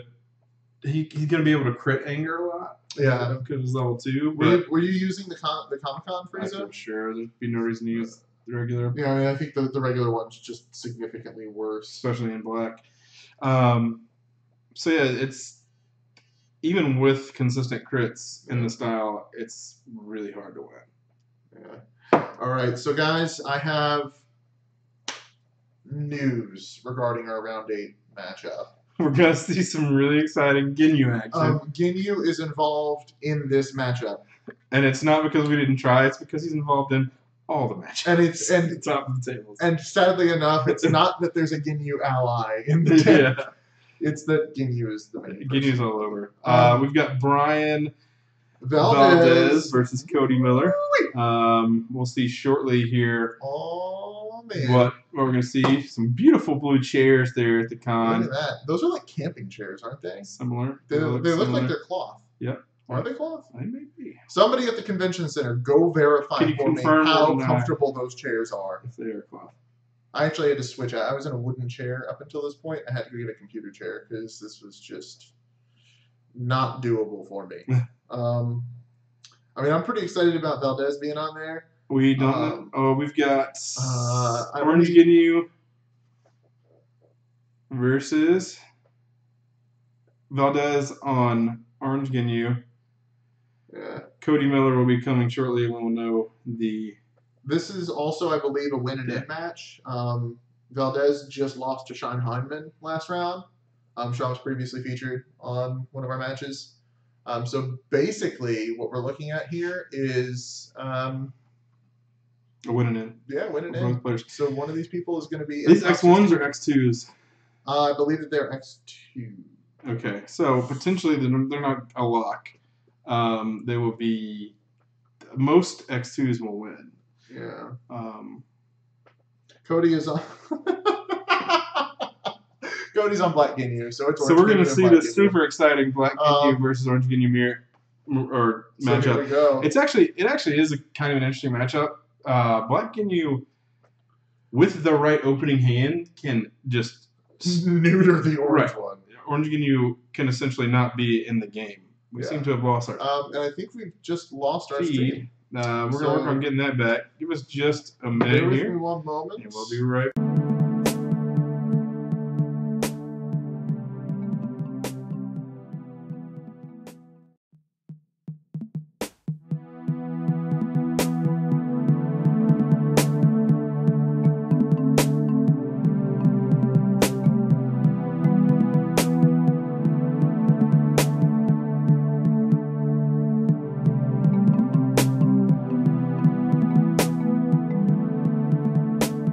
Never mind, we lost feed, but we're back. All right, we We're are back.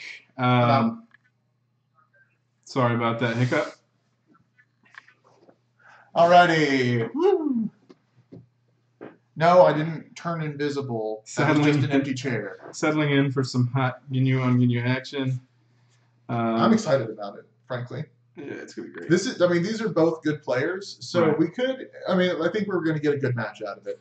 I don't It's think not. it'll be a bad match. I don't think that. I mean, it's obviously not this like crazy thing we've never seen before, but it is by no means a bad match. So bearing that in mind, we'll go ahead and go to the We're gonna go full screen on the game. full game table, and we'll see you guys on the other side. So we got to update these names here, and just to double check, looks like we have got Valdez is on the right and Cody Miller is on the left. So I've got this right here. Let me go ahead and we'll fix this for you guys. It's Brian Valdez.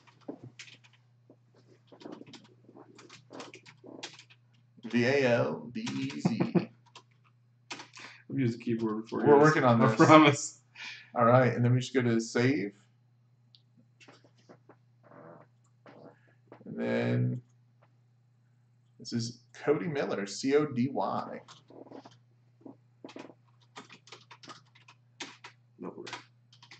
All right, and this is the high stakes win and in adventure that is the Orange Ginyu versus Black Ginyu. Yeah, so Howdy. like we were saying before the stream cut out, Black Ginyu can literally win the game turn one with a. It's really hard for Ginyu, Orange Ginyu to come back from the first Black searching technique, taking away 2 allies. No, yeah. If Cody sticks a searching technique like right out the gate, it's going to be really Right, searching really hard to technique block. out the gate. The 2 key cards are searching technique and Black Scout maneuver on uppercut. Yeah. If you can get those cards out of the deck, your matchup improves substantially. Yeah. If you never get to interact with your opponent's deck and start neutering it that way, it gets a little more difficult for you, or considerably more difficult for you, in that now you're in this attrition game where they're going to play way more attacks than you are a turn, but you have the ability to strip a card out of their hand every turn. Your declarations are very good. You don't have the ability to straight remove an ally from the board the way that Orange Ginyu does, other than declaration. Yeah. So Napa is going to be hugely important for the orange player. So I wouldn't be surprised to see him go get Napa first, especially if we don't see a declaration on this first turn. So we're going to wait and see exactly what happens here. We see a Visiting the Past and a Rejuve. The first combat, I wouldn't be surprised to see Napa come out for the Ginyu player, the orange Ginyu player. Yeah, it's going to be interesting seeing how this proceeds. Basically, Valdez literally cannot do any form of combat on a 3-card hand against a 4-card hand with black. Like, it's just not possible. Yeah. And it's going to get riskier for him to enter from this point forward because the Visiting the Past is there. So smoothness drill is hugely important also. It taxes your stare downs because your stare downs also need to hit allies. So we see a body switch and a dig going to the yard, switch being rejuve. A black upward dodge is on the hand. Time, black upward dodge, spear, and blinding energy move. Probably not the hand you want to be calling combat with. Yeah, I think that's a pass and you just ditch everything. I think I leave the blinding energy move here. Yeah, that's what I'm thinking. Upward kick can kind of go away. I'll rejuve that, but we'll see. Allowing yourself that out later, and he's regenerating. Yeah, rejuving the blinding energy move. So I guess he's thinking to he's going to rebuy the spear later. But I don't know that there's many relevant event cards in this matchup. Not against Orange. Yeah. No. I mean, unless he's planning on winning a spear battle, but I don't know. I think that's a bit greedy. It's a strong turn for Brian Valdez. Looks like we're going to go through a couple turns of just setting up here.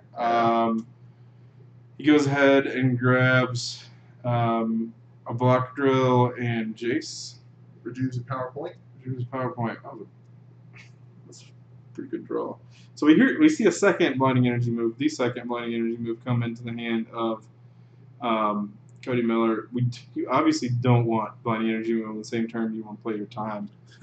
I mean, it seems like you can. Luck of the draw not being all that kind. He can use this as an opportunity for attrition, though, by calling. Right. And then he's got the time, but I would actually save the time and just energy web. Maybe that will stick. Right. If energy web hits, you're gold. You've basically just done whatever that you've done the damage for energy web. We can see an energy catch in the hand of Valdez. Yeah. So we're not going to get the energy web through. So we are going to at least get to go ahead and time here. Additionally, that Visiting the Past is a lot more valuable given the time in his hand, but it would be interesting because I bet Valdez is going to grab Napa off of this Ginyu. Yeah, I agree. Napa is the obvious fetch here. And if he does get Napa, Cody Miller is way, way behind.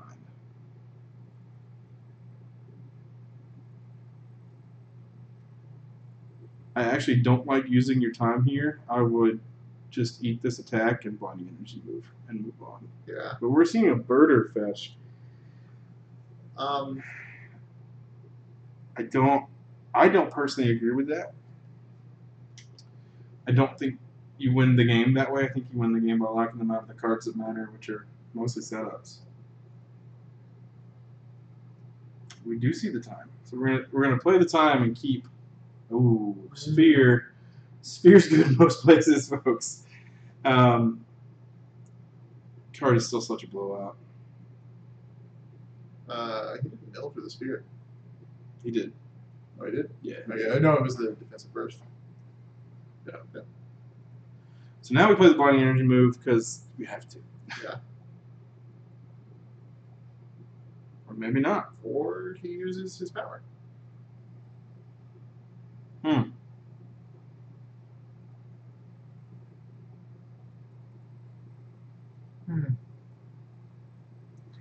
So we have to assume that Jace was given the ability to take over combat.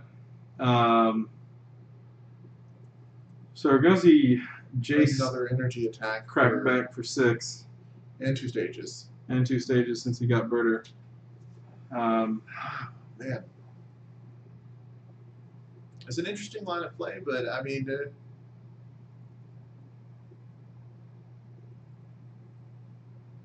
go ahead and acknowledge I'm not infallible.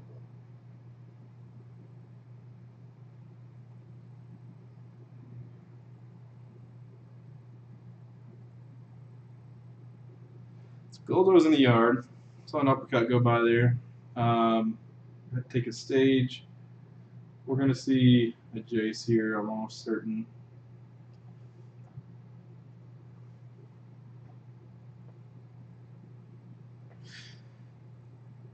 Yeah, Deidre Rare, that's the thing about Orange Ginyu. Sometimes it just doesn't matter. Here's a perfect example. It doesn't matter, other than Black Surgery Technique, it doesn't matter what the Black Ginyu player has drawn, because now he's so far behind on board. I'm not sure how he gets back in the game. I really don't know. It's going to take... Did he take the stages there? Yeah. I think he did too. We've still got a Jace attack coming for, at this point it's really 8 life cards because it's going to be 6 and 2. I just don't know why he stayed in combat and opened himself up. I don't either. To get now we're going to Blinding Energy move after we've lost. And he loses. Here. Nappa's Nappa. not really like... Yeah. Nappa does way more damage to him than it does. Yeah. Nappa is... If you're going to lose an ally, I'd want to lose Nappa in this situation. Yeah. He's just not profitable to put down in this matchup. Spheres for days, though. Everybody loses spheres. So if he's 2 spheres come out of the deck of Brian Valdez, I'd be shocked if he's playing 3. Not many of us like 3 anymore. Yeah, unfortunately, guys, we don't have control over what they use to track stages. It's kind of their call. Yeah. I agree with you that Dice are just way better than tracking it with cards. Yeah.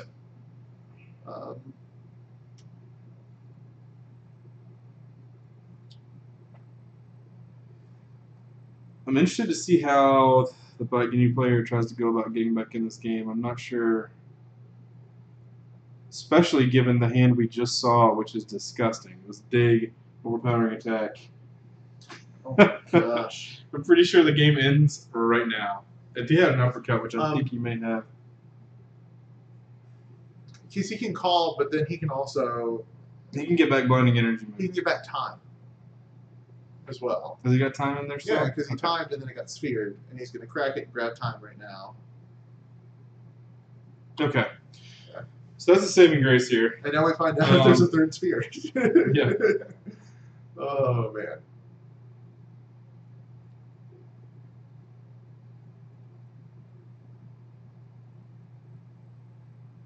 I think he's going to grab Goldo.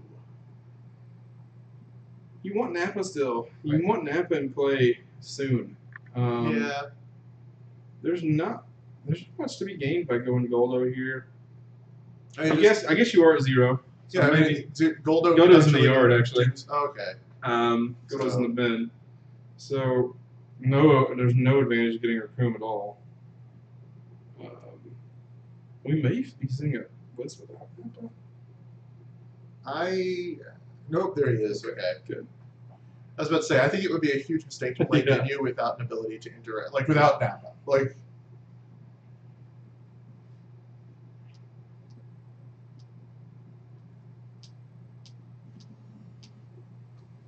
yeah, I think that a 10-sided dice with a Z on it would be ideal, as far as actually having something to keep track of it.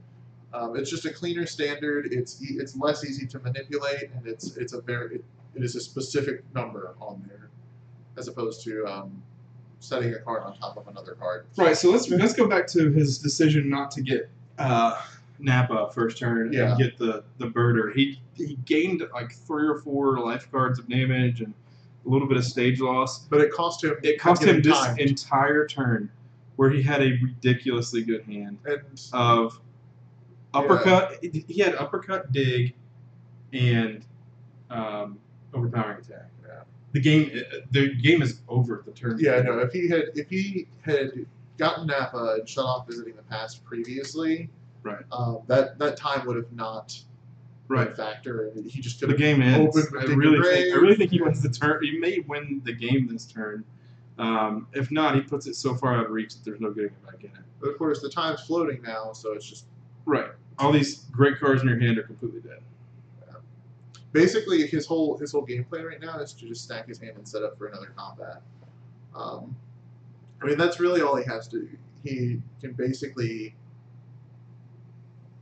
get into uppercut for like no value. I don't know. It's just If he's trying to get the uppercut for the OP attack to get he wants to his buy Goldo gold back, back, but I don't know that it's worth it. I mean, I think you do that next certainly turn not as worth opposed it. to now. Yeah, I think I'd save my Because his- uppercut. Well, His line of play isn't conservative in that basically by doing that, by going to get Goldo now, if he interacts with your allies, you don't have the overpowering Right. attack later. You've got to remember too, he's got a dig in his hand, so Yeah, but you're just like hemorrhaging damage at that point that you should be doing, simply because you've got a line of play that you'd rather pursue now rather than when it's actually profitable. So I don't know. yeah, Birder Call. I don't see it costing him at all, but I think Nappa was definitely the right play. I mean, I think that there was a cost, but I think he's still in a very, very comfortable position. Right, I don't think it's going to cost him the game by any means, but there certainly is a cost. He's lost 4 really, really good attacks. Yeah. That could have potentially sealed this game up. I mean, it just could have been a much more efficient use of the turn. It's not the end of the world, though. DBZ United, you could not be more correct. Ginyu covers all the misplays. That's another thing about Ginyu. He's absurdly safe. Yeah. Oh my gosh. It's like you have a ridiculous safety net under you in that no matter how badly your decision making may be, or how bad your decision making may be, you're still in a pretty good situation when it comes to getting back in the game. Part of it, I think, is because what costs you games a lot of the time over an incorrect or suboptimal decision is variance. Mm-hmm. And the Ginyu deck, especially Ginyu Orange, does such an absurd job of mitigating variance. There's so many ways to get from one card to another. Ginyu grabs your allies, uppercut grabs your allies, overpowering attack grabs your allies. Luther, I think that's a pretty fair comparison. I think Ginyu's almost worse in that it has so much utility built into the fact that it's this incredibly linear strategy that does whatever it wants. It has this massive amount of utility that's still going to beat you down at the end. I don't know. I don't know that it's worse than Affinity was, because in Affinity it was just one deck. In Ginyu we at least get multiple variations of the deck. Thank God we get multiple versions of Ginyu. Yeah, I mean, it's like, I don't know. It is what it is. It's what we have to work with. I think this OP season is going to be very telling in how strong his personality is. Yeah, I think it'll give us some great large-scale testing and figuring things out. Yeah. That I think has not really been present up until we get large format events going on with all of this. So as you can see, we've got a black searching technique on the table now. Quite late to the party. It is now completely useless. There's not only a Nappa on the field, but all the allies in the deck are on the field. He may be playing a Frieza. I would be shocked to find any other allies other than that. Pass and Raju Right. with the Elves at your grave. Pretty sure Valdez is playing our list. Thomas said. Oh, really? okay. Okay, he's playing our list. We know exactly what every card in this deck Yeah. are. Okay. Wait, Thomas gave our list to Valdez? He did. Oh, okay. That's fine. Never mind. Thomas is playing our Orange Ginyu list. Yay! We see a trash can hand for Cody Miller, given the board presence that Orange has or Brian has right now. So yeah, we know that Valdez is down. He has no more spheres left in his deck. You guys had some commentary earlier about that. Yeah. The Goldo nerf is literally irrelevant to getting you. Yeah. Especially Orange Game. Right, especially Orange Guinea, where you've got all these ways to pay power stages to get down to 0. Jeez, he's getting so set up right now. And Blue Guinea too. It doesn't do anything to Blue Guinea. Blue Guinea's got Draining Blasts. It's got a ton of energies it's throwing. It's got all the options in the world. The Guinea got all gas on his desk. Really. I mean, the deck's mostly gas anyway. Like that's the thing. Like we already said, the game would have been over last turn had he gotten Napa first touch with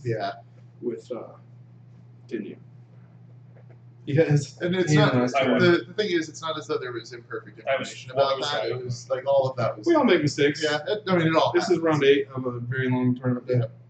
Round 8 of. I mean, they've been playing since 10 a.m. So I mean that happens. Yep. All right, here we go. So if you are Cody Miller, how do you get back in the game?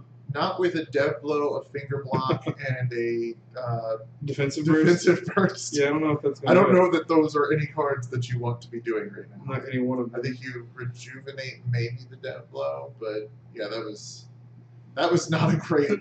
almost guaranteed that he's going to call combat here. Yeah, it's true. I mean, it's stare down. Yeah, he'll be calling. We also had a interesting situation earlier where Cody Miller opted to rejuve a Blinding Energy move rather than leaving it in for the Visiting the Past. Yeah. It did end up costing because he got to use a Visiting the Past for free on the.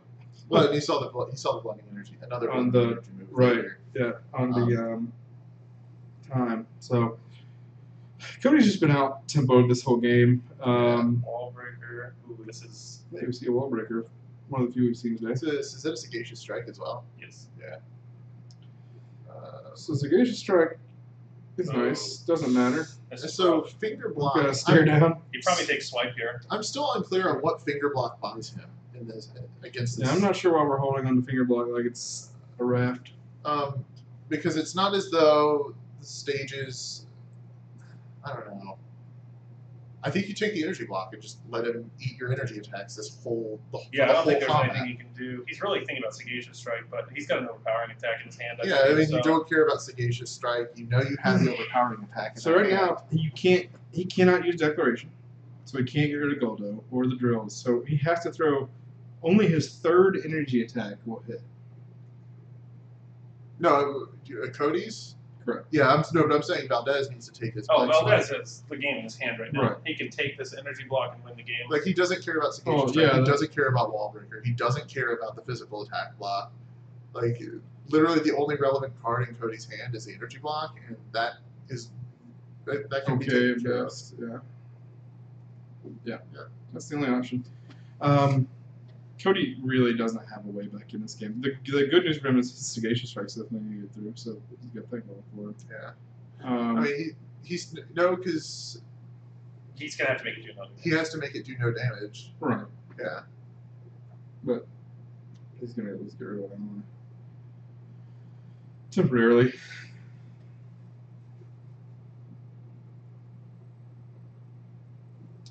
Thinking about his mastery, I guess. Double checking, I guess, for a Coom as well. Yeah.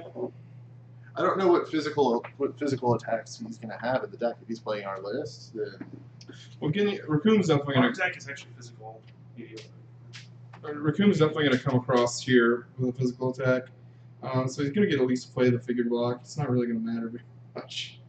But I think it's just the finger block that is. It's just Raccoon that the finger block is going to affect.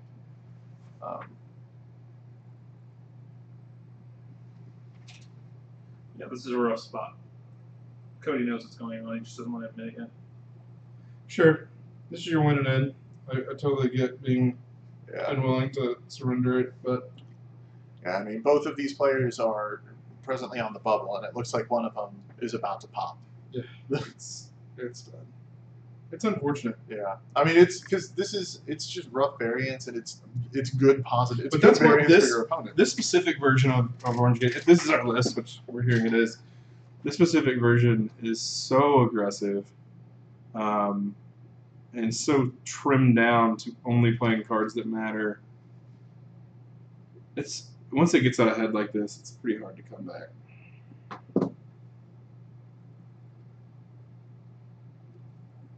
We did take out the Jace. Still have a little bit of bleeding. He's now only going to take. He's going to take 7 less life cards, 8 less life cards. That's nice. Give you power. Oh, apparently this is not. So he may have some variants on it. All the orange, realistically, all the orange. I mean, it's a pretty streamlined. It's not like there's much variance between all of them. You're going to play some. I think the better versions are the streamlined versions where you're playing very few non-combat relevant cards.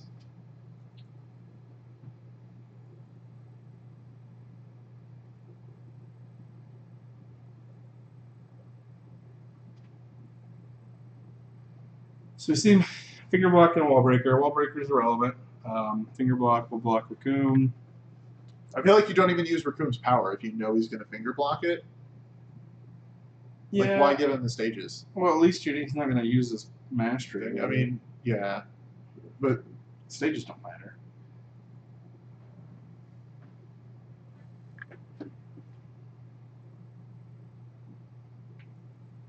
Being told he plays a few more drills than the rest, but that's about it. okay.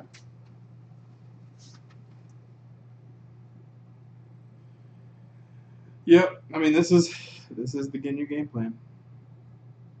I mean, this is exactly how the Black Ginyu versus Orange Ginyu matchup goes, too.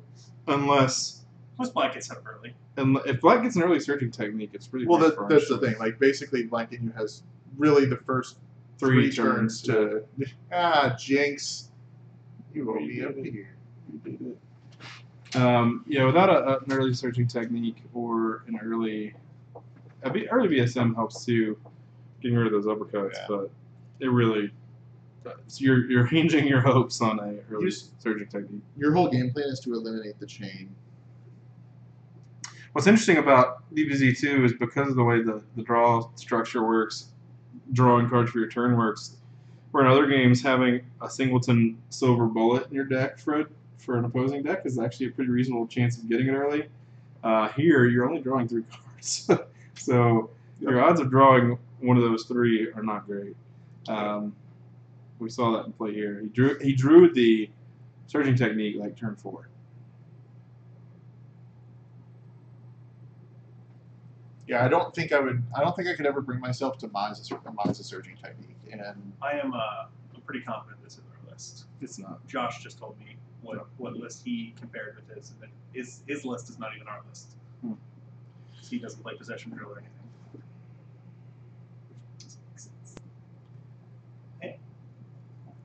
I don't know. It doesn't matter. It's Orange Ginyu. It is what it is. Yeah. Here's a Pulverize, one of the better cards out of set 3. Guys, this card is insane. Yeah. So he's forcing the issue on. Well, it just sets up your hand. We see a Wall Breaker. I think he plays Mind Energy. At least he can't Goldo it. We've got that going for us. Wall Breaker for 2 and 1. I mean, I think he just eats the Wall Breaker. Like, just take the stages. 1, 2, 3, 4, 4. Oh, what? Oh yeah. Birder. They were in the same power thing too, weren't they? I believe so. So now, it should have been 5. So now, Ginyu is on. And Goldo is active. And Goldo is active. I don't know that was. And Raccoon can swing through. Jace? Oh, Jace is gone. Jace is in fact gone. Even if Nap is out, so at least you can't message him. Yeah, I love that card. Actually, that's not Precise Shot. That's a different card. I think it's Overhead Burst or Blast. It puts an uppercut. Yeah, the power charts that they're using have a slit in there for a makeshift scouter. So the top of the power chart is not what they're using. There's a little cut in there that they have that they use as the window to see their power level. So it may look like they're 4 above, they're actually like 0.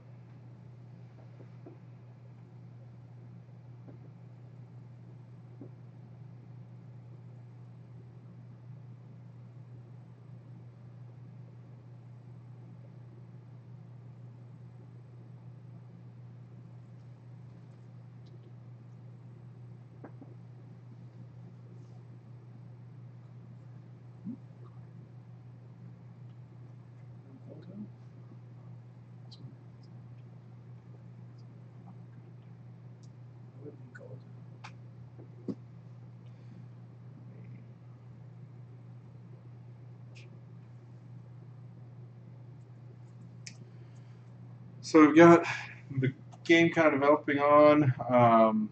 Not much has changed. We've got Wallbreaker on the Orange Ginyu, who doesn't care really at all. And at this point, you can tell by Cody Miller's body language, he knows that he's not in a good spot. So it's going to be interesting to see kind of how he pulls his way out of this if he can.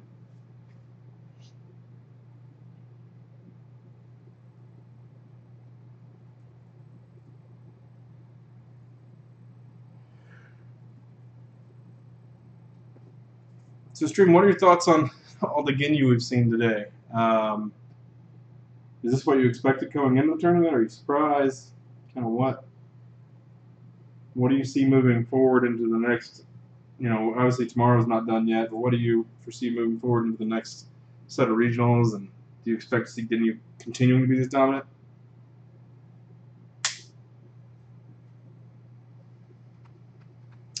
I don't believe that he did use Pulverize. Yeah, I think that he did not use the Pulverize. I think he missed it. Turn it sideways. Good practice. It's almost like, yeah, doing things like that are good practice to remind yourself of card effects that you have floating. They don't take away from Totally anything you as a reasonable. player, really. They just make you. Which helps you play cleaner. It just eliminates the need to have to look at all of it. I agree, Danger Zone. Until as long as he's legal and in this state, he is going to be the dominant personality in this game.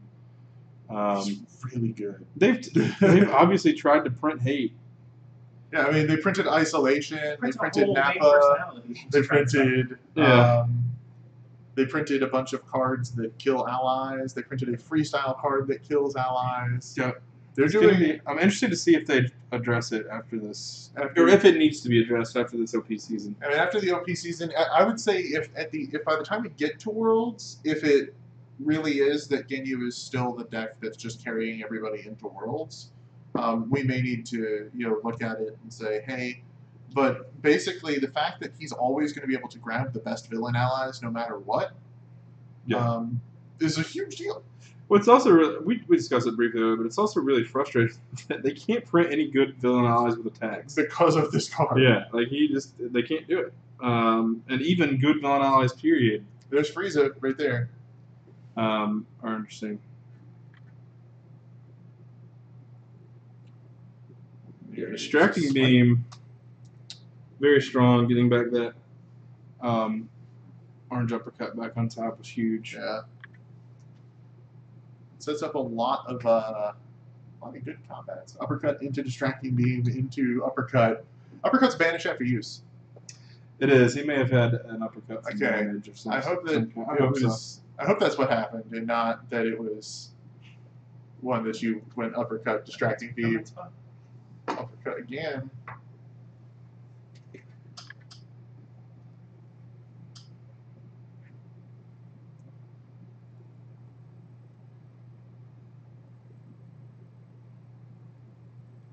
It's also been pretty interesting that we are just in the last few turns seeing Smoothness come on.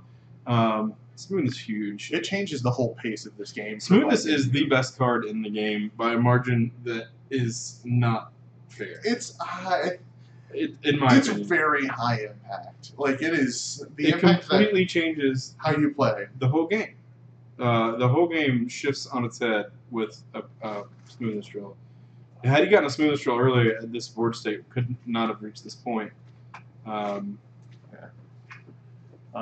we got a stare down on Goldo, which may have.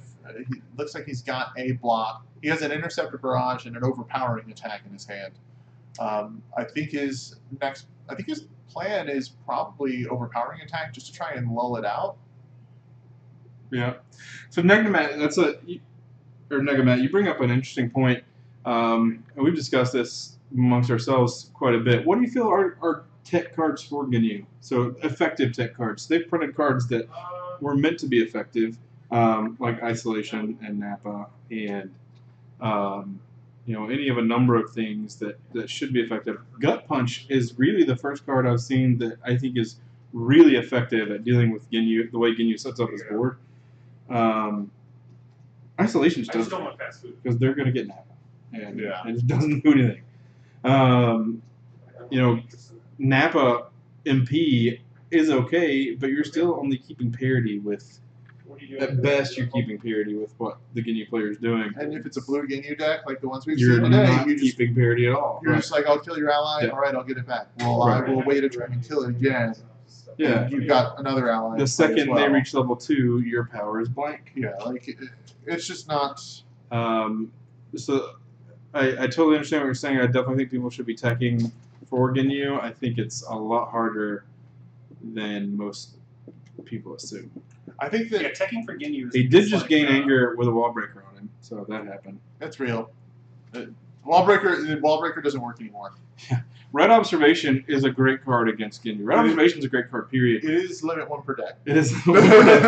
So have fun drawing it, and it's fearable. It's Red Lightning. It's funny. The best control cards as far as controlling a board in the game right now are all in red. Oh, Red yeah. Lightning Slash, Yeah. Red Observation. It's just counterproductive to one red once. And right. not to mention, red That's has, probably no why the red endurance. Nappa deck did well. It's horrible against Ginyu. I bet that was the rationale behind the red Nappa deck, being able It to may have been. able to interact with the To Ginyu deck instant fold properly. like Black Control. Krillin and things like Well, that. he just got blown out by Blue Piccolo. Yeah, he's playing against the blue you Piccolo can't, deck. you can't defeat a deck that's going for long term. Right.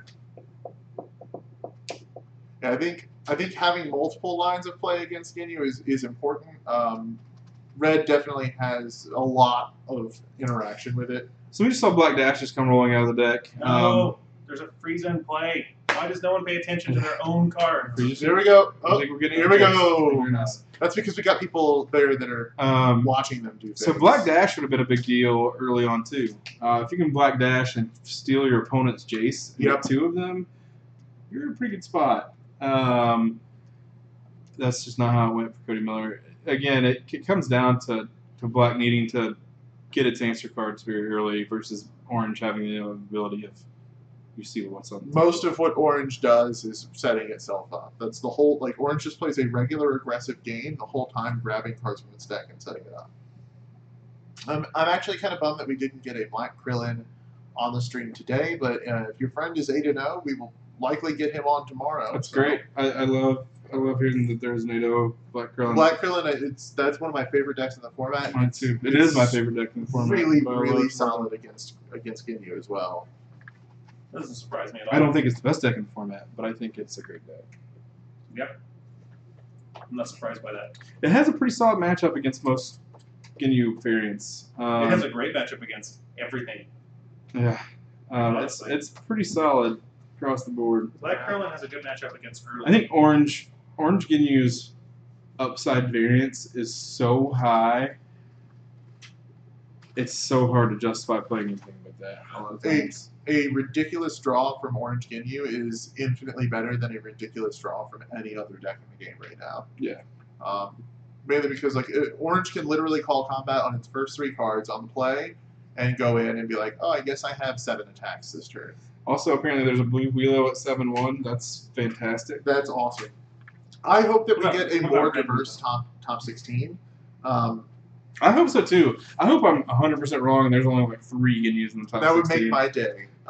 Based on what we've been told from the floor, and based on what we're seeing today, and what we've seen in testing, I don't think that's the case. yeah, there's just a lot that points toward expecting Ginyu. Blue Willow has a lot of great things going for it. Willow's revival, in and of itself, keeps a game close. Period. And then you get all of the great things you've got going on with your blue mastery and all the great blue blocks. And if you get a blue dominance up to level 2 for Willow, every time they hit you, they're just milling for, or try to hit you, they're milling for a card, and you get all the rest of your secondary blue block effects. It makes for a pretty potent formula. There we go.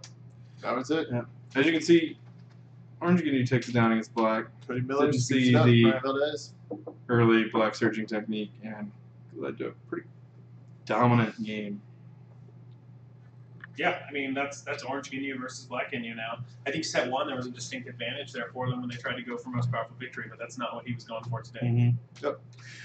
Yep. Anxious to see this blue Willow deck in action. Who doesn't forget his Wallbreaker? Really think that's a strong deck. Yeah, you might want to pick that up. Just sitting there, staring at him.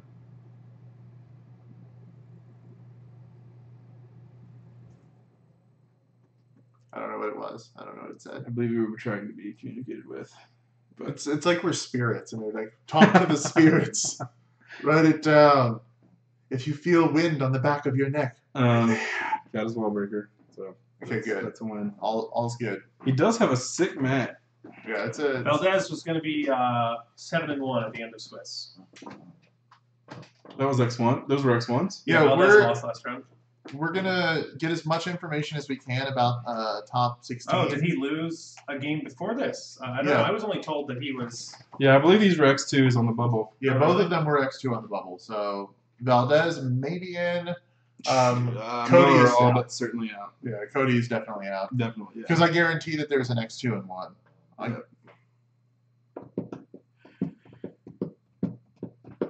All right, yeah. So that is that right there. So we're back. Yeah, that was more exciting Ginyu action. It was about what we expected overall from the matchup. Yeah, I mean, like we've said it a couple beginning of times. the day, Orange Ginyu Orange is the Ginyu best is super strong.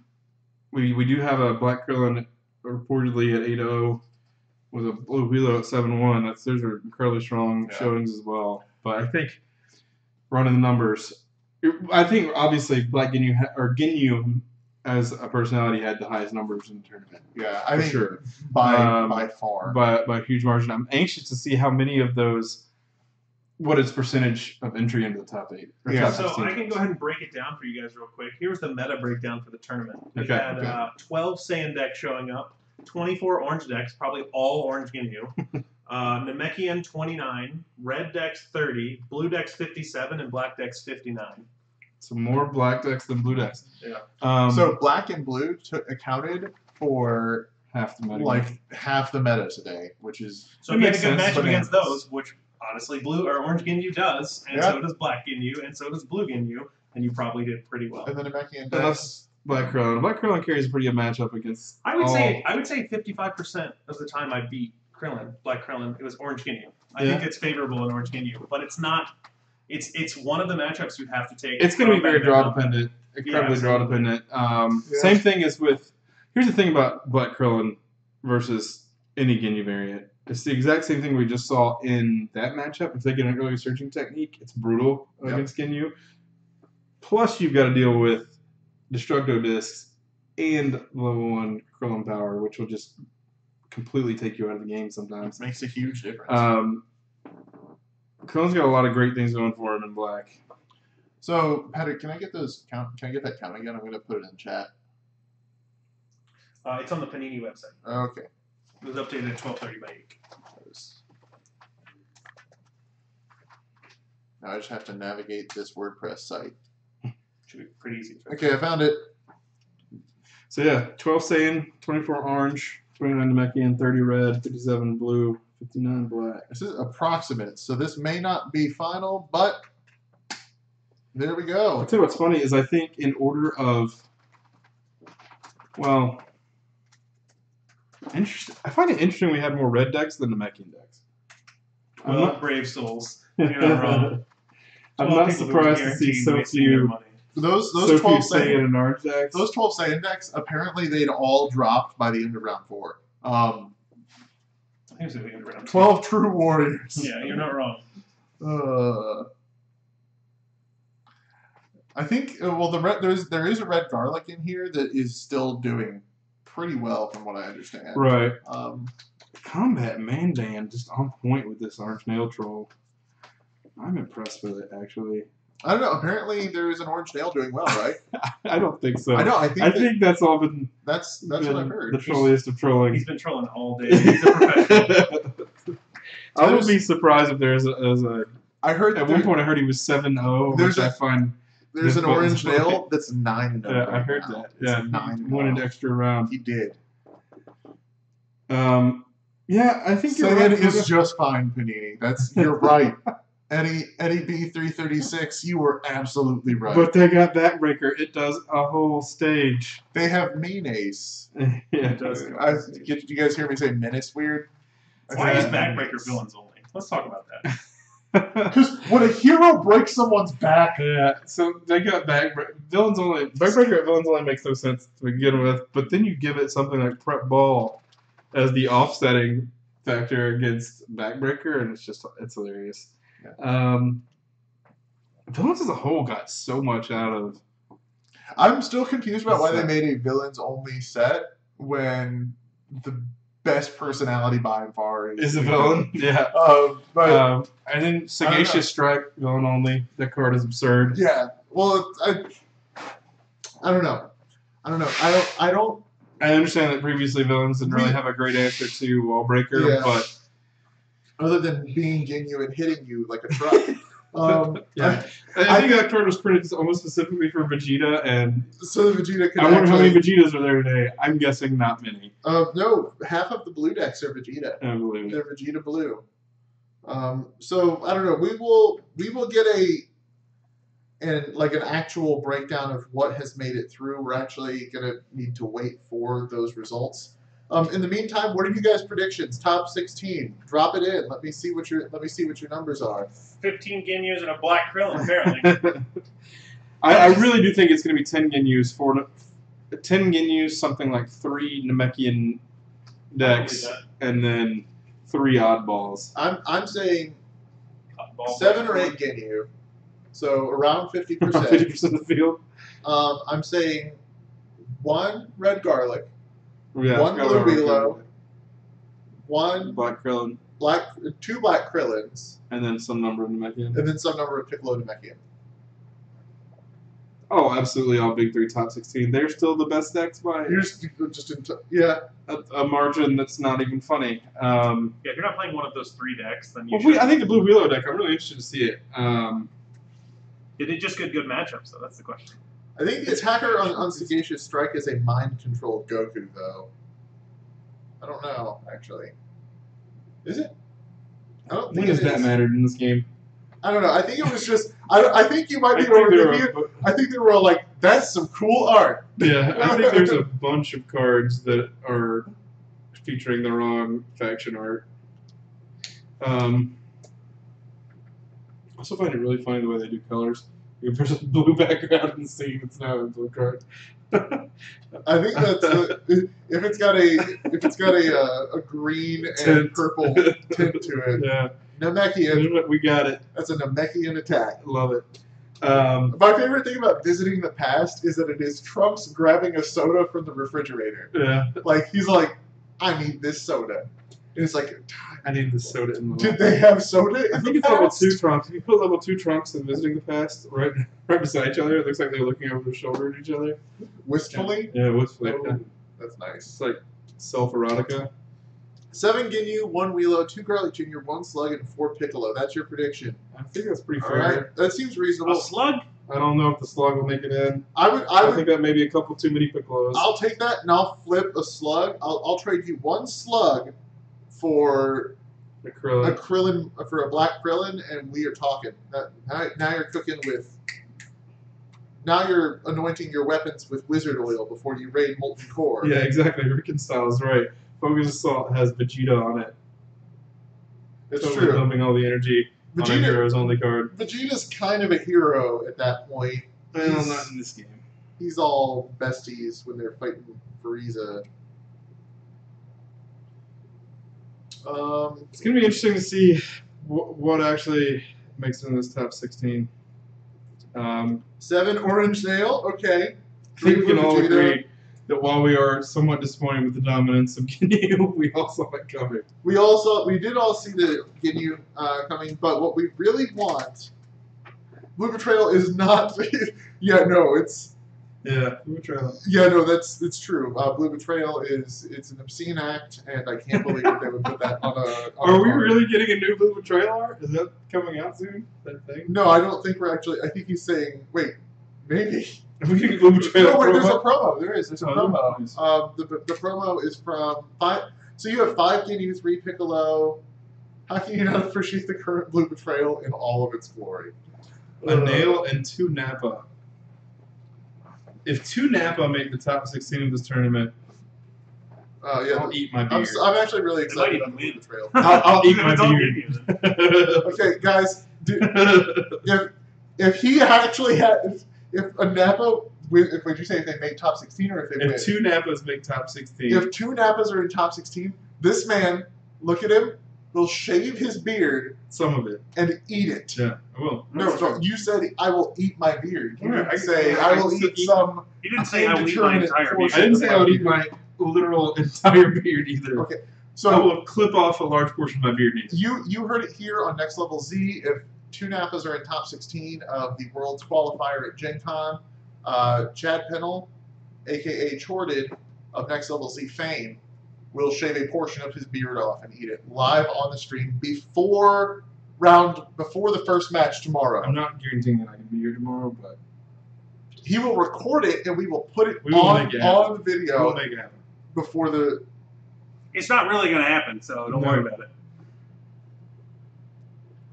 This just in. What if 4 Nappas made it up? Chad, guys, I'm going to make a playmat that just says "I will eat my beard," and I hope you guys will buy it. That's my next graphic project for the site. It's like the house words for I will panels. eat. I will eat my beard. My house sigil. Oh man. Yeah. Oh, eat a sphere. Oh no, Yeah, we're dude, not Chad, do you gonna want eat to eat $100? I'll give you a $100 bill and we'll save money. Yeah.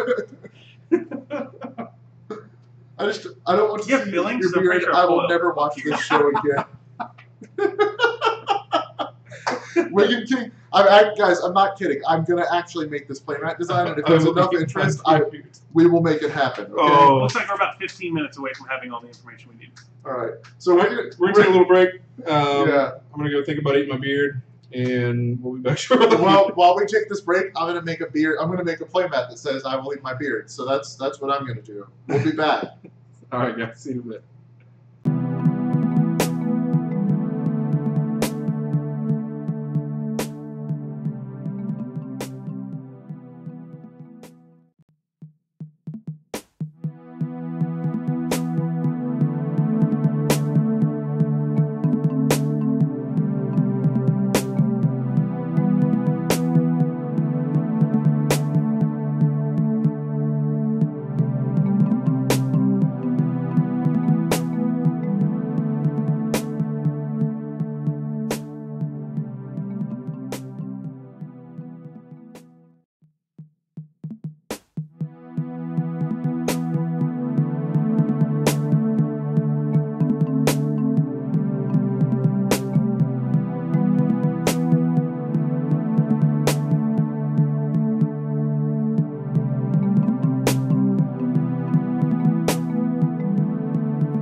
I'm so excited.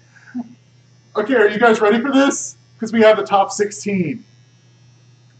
And none of them are Napa. No. I don't think so. Well, actually, we don't We actually know. yet. We don't know, but So- we're fairly confident. We don't know yet. But So we do have a name list for you. We have our top 16 in no particular order. We can't give out the pairings yet because it'll give away to the people tomorrow who they're playing.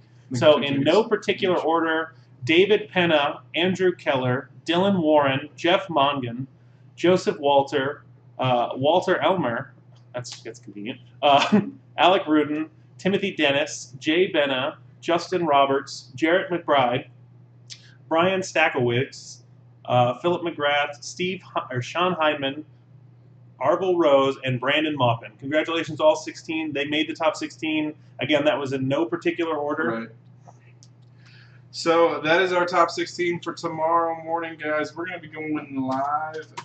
probably about, because there's not going to be like pairings or registration or anything that need to happen. We can't release pairings yet. We're not allowed to talk about that. We don't, not even allowed to really know what it is. But we will be live tomorrow morning. And when we go live, we'll be coming in probably about 15 or 30 minutes before. Keep your eyes peeled on the Retro Facebook group, on the Next Level Z web page, the Next Level Z Facebook page, as well as all over the place. I'm going to be hitting every form of social media. Follow us on Twitter at Next Level DBZ, and subscribe to us on Twitch, because you'll get a notification when we go live, and you'll know then. And when you know, that's like half the battle. Mm-hmm. True. So at least that. All right, guys. Thank you so much for hanging out with us all day. yeah, thank you guys so much for tuning in. It's been fun, and we look forward to finishing up tomorrow. We will see you then. All Have a right, great we night. are signing off here looking tonight. about 9:30 in the morning Eastern. Okay, 9:30 Eastern. He just did that. He was like, all right, good night, everybody. You guys have a wonderful night. It's been like 10 hours. We're ready to sign off. Thank you for watching Next Level Z. Don't forget to support the vendors who were here, brought us here today. Panini, GenCon for letting us host the tournament.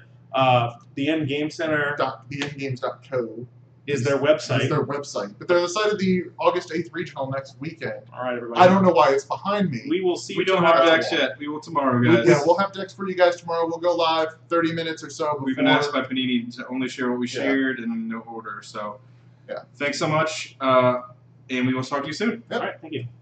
Have a good evening.